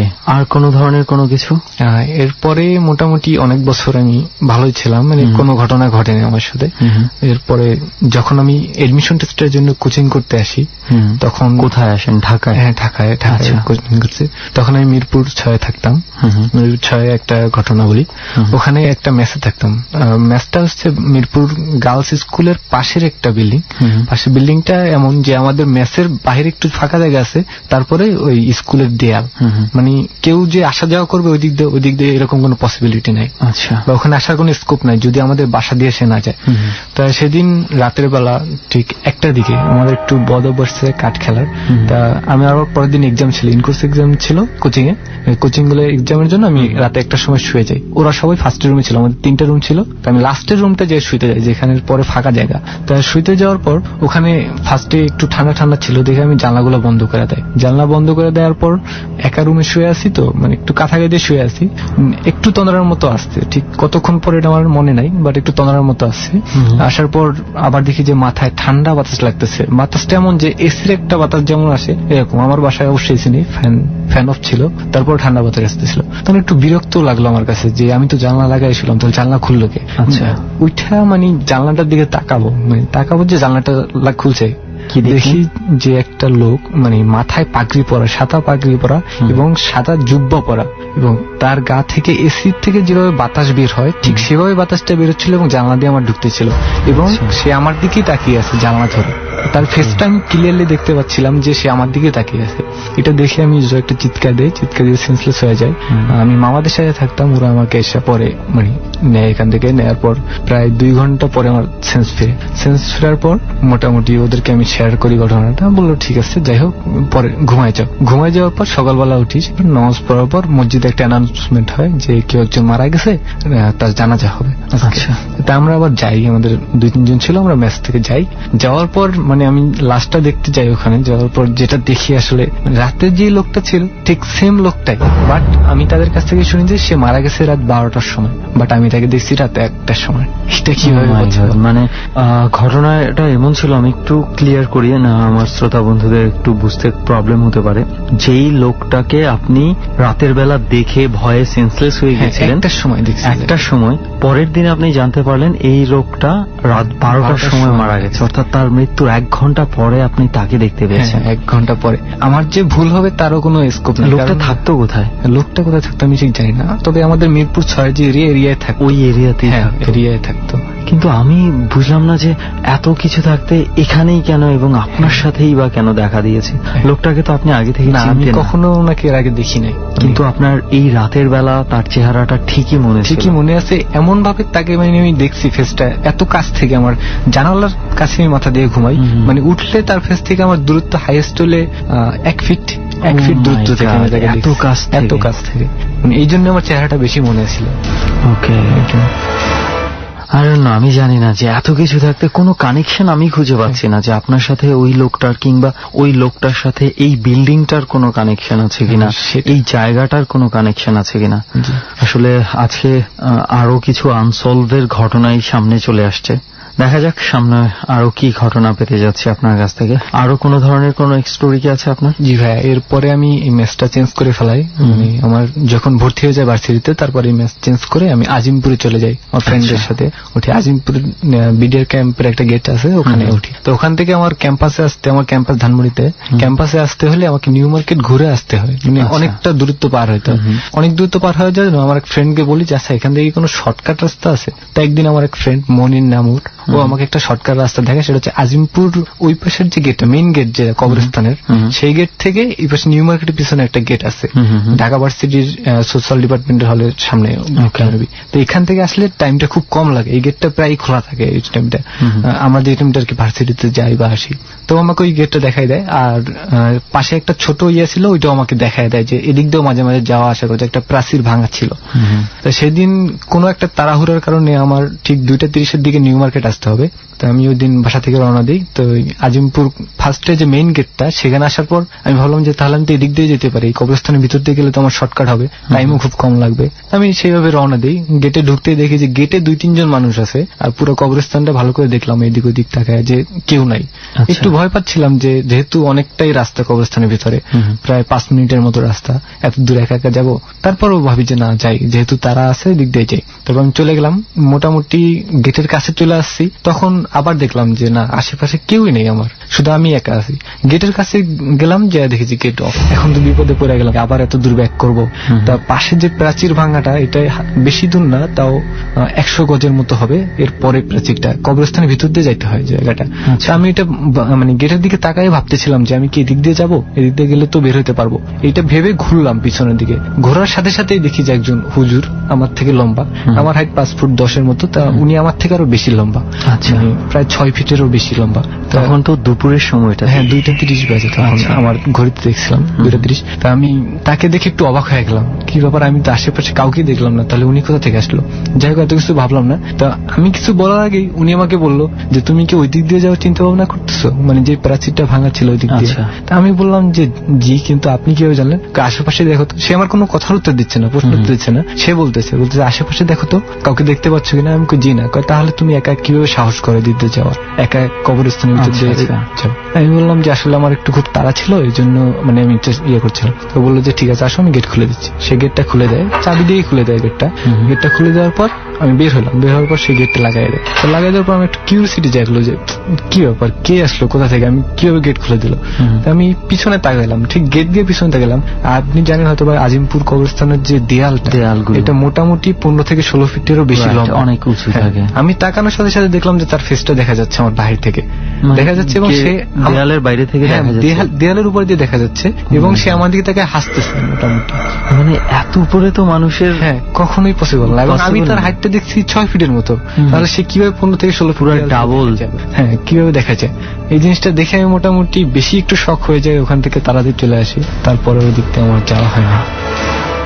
আসলে মানে জাস্ট এটা অনেকের কাছে শুনে মনে হতে পারে যে ঘটনাটা আসলে মানে কি, এটা তো কিছুই না, ভৌতিকতার কোনো কিছু খুঁজে পান না। কিন্তু একটা পয়েন্ট যদি আপনারা খেয়াল করেন, যে প্রথমত হুট করে ওই লোকটার চলে আসা, যেটা একটা লোক যখন আপনার পেছনে এসে দাঁড়াবে দিনের বেলাতে, আপনি কিছু না কিছু লোক খেয়াল করলে দেখবেন যে আশেপাশে কেউ যদি আসতে থাকে আপনি দেখতে পাবেন যে ওই লোকটা আসতেছে। আপনি হুট করে পেছনে তাকিয়ে দেখলেন যে একটা লোক মানে হুট করে চলে আসলো। এবং সবচেয়ে বড় পয়েন্ট হচ্ছে যেটা, এত বড় দেয়ালের উঁচু দিয়ে ওই লোকটা কিভাবে দেখতে পারে, এটা কিভাবে সম্ভব? 15 থেকে 16 ফিটের কম হবে না দেয়ালটা আমার, রাইট। সেই দেয়ালগুলো অনেক উঁচুই থাকে, তো সেই উঁচু দেয়ালের উপর দিয়ে কিভাবে দেখতে পাচ্ছে? এবং উনি কিন্তু বলেছিল আশেপাশে কোনো মানুষ দেখতে পাচ্ছ, তখন কিন্তু কোনো মানুষজনও ছিল না ওই এলাকাটাতে। আসলে হয়ে যায় অনেক সময়, দেখা গেছে যে যখন আপনি কোনো কিছু ভাবতেও পারবেন না এই জায়গাটা নিয়ে, মুহূর্তের মধ্যে এরকম অনেক কিছু অদ্ভুত ঘটনা ঘটে যেতেই পারে। ওকে, আর কোনো ঘটনা কি আছে? হ্যাঁ ভাইয়া, আমি আরেকটা ঘটনা বলতে চাচ্ছিলাম। এটা হচ্ছে 2013 দিকের ঘটনা। তখন আমি কাজীপাড়ায় থাকি। এরপর ওই আজিমপুরে ম্যাচটা আমাকে চেঞ্জ করতে হয় একটা অন্য প্রবলেমের জন্য। আচ্ছা, আমি ম্যাচ চেঞ্জ করে আমার মামার বাসায় উঠি। তখন আমি ম্যাচে উঠি না, ডাইরেক্ট মামার বাসায় উঠি। 13 মাঝামাঝির দিকে, জুন জুলাইয়ের দিকের ঘটনা। তো একটা ফ্রেন্ডের বার্থডে ছিল ওই দিন রাতের বেলা। আমরা বার্থডে শেষ করে 3টা ফ্রেন্ড, কৌশিক, পূর্ণ আর আমি, রিস্কায় করে যাচ্ছিলাম। কাজীপাড়া থেকে আমরা রিস্কা নেই, কাজীপাড়ার ভিতরে ঢুকতে হয় আমাদের। LTCL এর পাশ দিয়ে একটা রাস্তা ঢুকছে, মোটামুটি সবাই চিনে রাস্তাটা। তো ওখানে আমরা যখন যাই, তখন রিস্কাটা মোড় ঘোরার ঠিক 5 থেকে 7 মিনিট পরে যাচ্ছিল রিস্কাটা। হঠাৎ আমার যে একটা ফ্রেন্ড আছে কৌশিক, ও রিস্কাওয়ালাকে বললো যে মামা রিস্কাটা দাঁড়া করো। তখন আমরা বললাম যে কেন, কি হয়েছে? তখন আমাদের কিছু না বললে ও নেমে গেল। নেমে একটু পিছনে গিয়ে দেখলাম যে মানিব্যাগ থেকে টাকা বের করে, মানে টাকাটা এমন ভাবে দিল কাউকে যে মনে হচ্ছে যে কাউকে দিচ্ছে। আচ্ছা, কিন্তু আমরা কাউকে দেখতে পাচ্ছি না যে মানে কাকে দিচ্ছে। মানে ঘটনাটা হচ্ছে যে এরকম, সে হয়তো কাউকে দিচ্ছে, দেখে মনে হচ্ছে যে আমরা যেভাবে কাউকে টাকা দেই, যে রাস্তায় কোনো একটা ভিক্ষুক বসে আছে তাকে আমরা টাকা দিচ্ছি যেভাবে, কিন্তু আপনারা কাউকে দেখতে পাচ্ছেন, কাউকে দেখতে পাচ্ছি না। আমি পূর্ণ রিস্কাওয়ালা ছিল, কাউকে দেখতে পাচ্ছি না। তখন যখন ব্যাক করলো তখন আমরা মনে হচ্ছে যে সে খালি জায়গাতেই টাকাটা রাস্তায় ফেলাই দিয়ে আসছে, এরকম আমরা দেখলাম। রাস্তায় পড়ে গেল টাকাটা, সে কিন্তু কাউকে দিচ্ছে এরকম মনে হচ্ছে। আচ্ছা, তখন যখন ব্যাক করে আসলো তখন আমি বললাম যে কি ব্যাপার, টাকা কি বেশি হয়েছে, ফালাই দিয়ে আসছো? তখন আমার আরেকটা ফ্রেন্ড যে আছে পূর্ণ, ও একটু মজা করতেছিল। তখন ও বললো কই, কেন দেখতেছি না যে একটা ভিক্ষুক বসে আছে, ওকে তো টাকা দিয়ে আসলাম। তখন রাত 12:30 বাজে প্রায়। তখন আমরা বললাম এত রাতে? তখন ওই পূর্ণ ফ্রেন্ড যে আছে ও একটু মজা করে বললো এত রাতে কি তোর নানা বসে আছে? তো এই ঘটনার একটু বেশি মজা হয়ে গেল। রিস্কাওয়ালা বললো যে মামা উঠেন, আমাদের যেতে হবে। তা কৌশিক রিস্কা উঠলো। তারপরে ওদের বাসা টাকাটা দিয়েছিল কৌশিক। হ্যাঁ, কৌশিক। আর মজা করছিলেন আপনারা, পূর্ণ, বিশেষ করে পূর্ণ মজা করছিল ঘটনাটা। ফার্স্টে একটা জাস্ট কথা বলছিলাম যে কাকে টাকা দিছো। ওকে, তারপরে রিস্কা চলে আসলো। ওদের বাসাটা আমার বাসার আগে পড়ে, তো ওরা দুজনের বাসার সামনে নেমে যায়। আমার লাস্টে আমার বাসা। রিস্কাওয়ালাকে জিজ্ঞেস করলাম যে মামা কাহিনী কি হয়েছে? মামা এরকম মাঝে মাঝে দেখা যায় 2-1 ভিক্ষুককে, এটা কোনো ব্যাপার না, আর উনি মজা করে কাজটা ঠিক করে নেয়, এটা বললো। তারপর রিস্কা চলে গেল, আমি বাসা চলে গেলাম। তার ঠিক 2 দিন পরে পূর্ণ হঠাৎ করে সুইসাইড করে। আমরা খবর পাই যে ও সুইসাইড করছে। মানে যেই পূর্ণ হচ্ছে ওই ঘটনাটা নিয়ে মজা করছিল, সে সুইসাইড করে? হ্যাঁ, সুইসাইড করে হঠাৎ করে। কোনো ঘটনা, যেহেতু আপনারা ফ্রেন্ড, মানে আপনাদের তো জানার কথা যে কোনো প্রেম ঘটিত বা এই ঘটনা এই বয়সে মানে পোলাপানের মধ্যে যে এই প্রবণতাগুলো একটু বেশি থাকে, ইমোশনাল থাকে, কোনো কিছুতে খুব সহজে ভুল সিদ্ধান্ত নিয়ে নিতে পারে। এরকম কোনো কিছুই ছিল না। তার ফ্যামিলিতে কোনো প্রবলেম ছিল না। আমরা আঙ্কেল আন্টির সাথে কথা বলছি পরে, আঙ্কেল আন্টি বললো যে না, আমাদের ফ্যামিলি এতই ভালো ছিল বা এত সুখী ছিল, ও সবসময় হাসি খুশি থাকতো, কারোর সাথে কোনো মন খারাপও করতো না, কিছুই করতো না।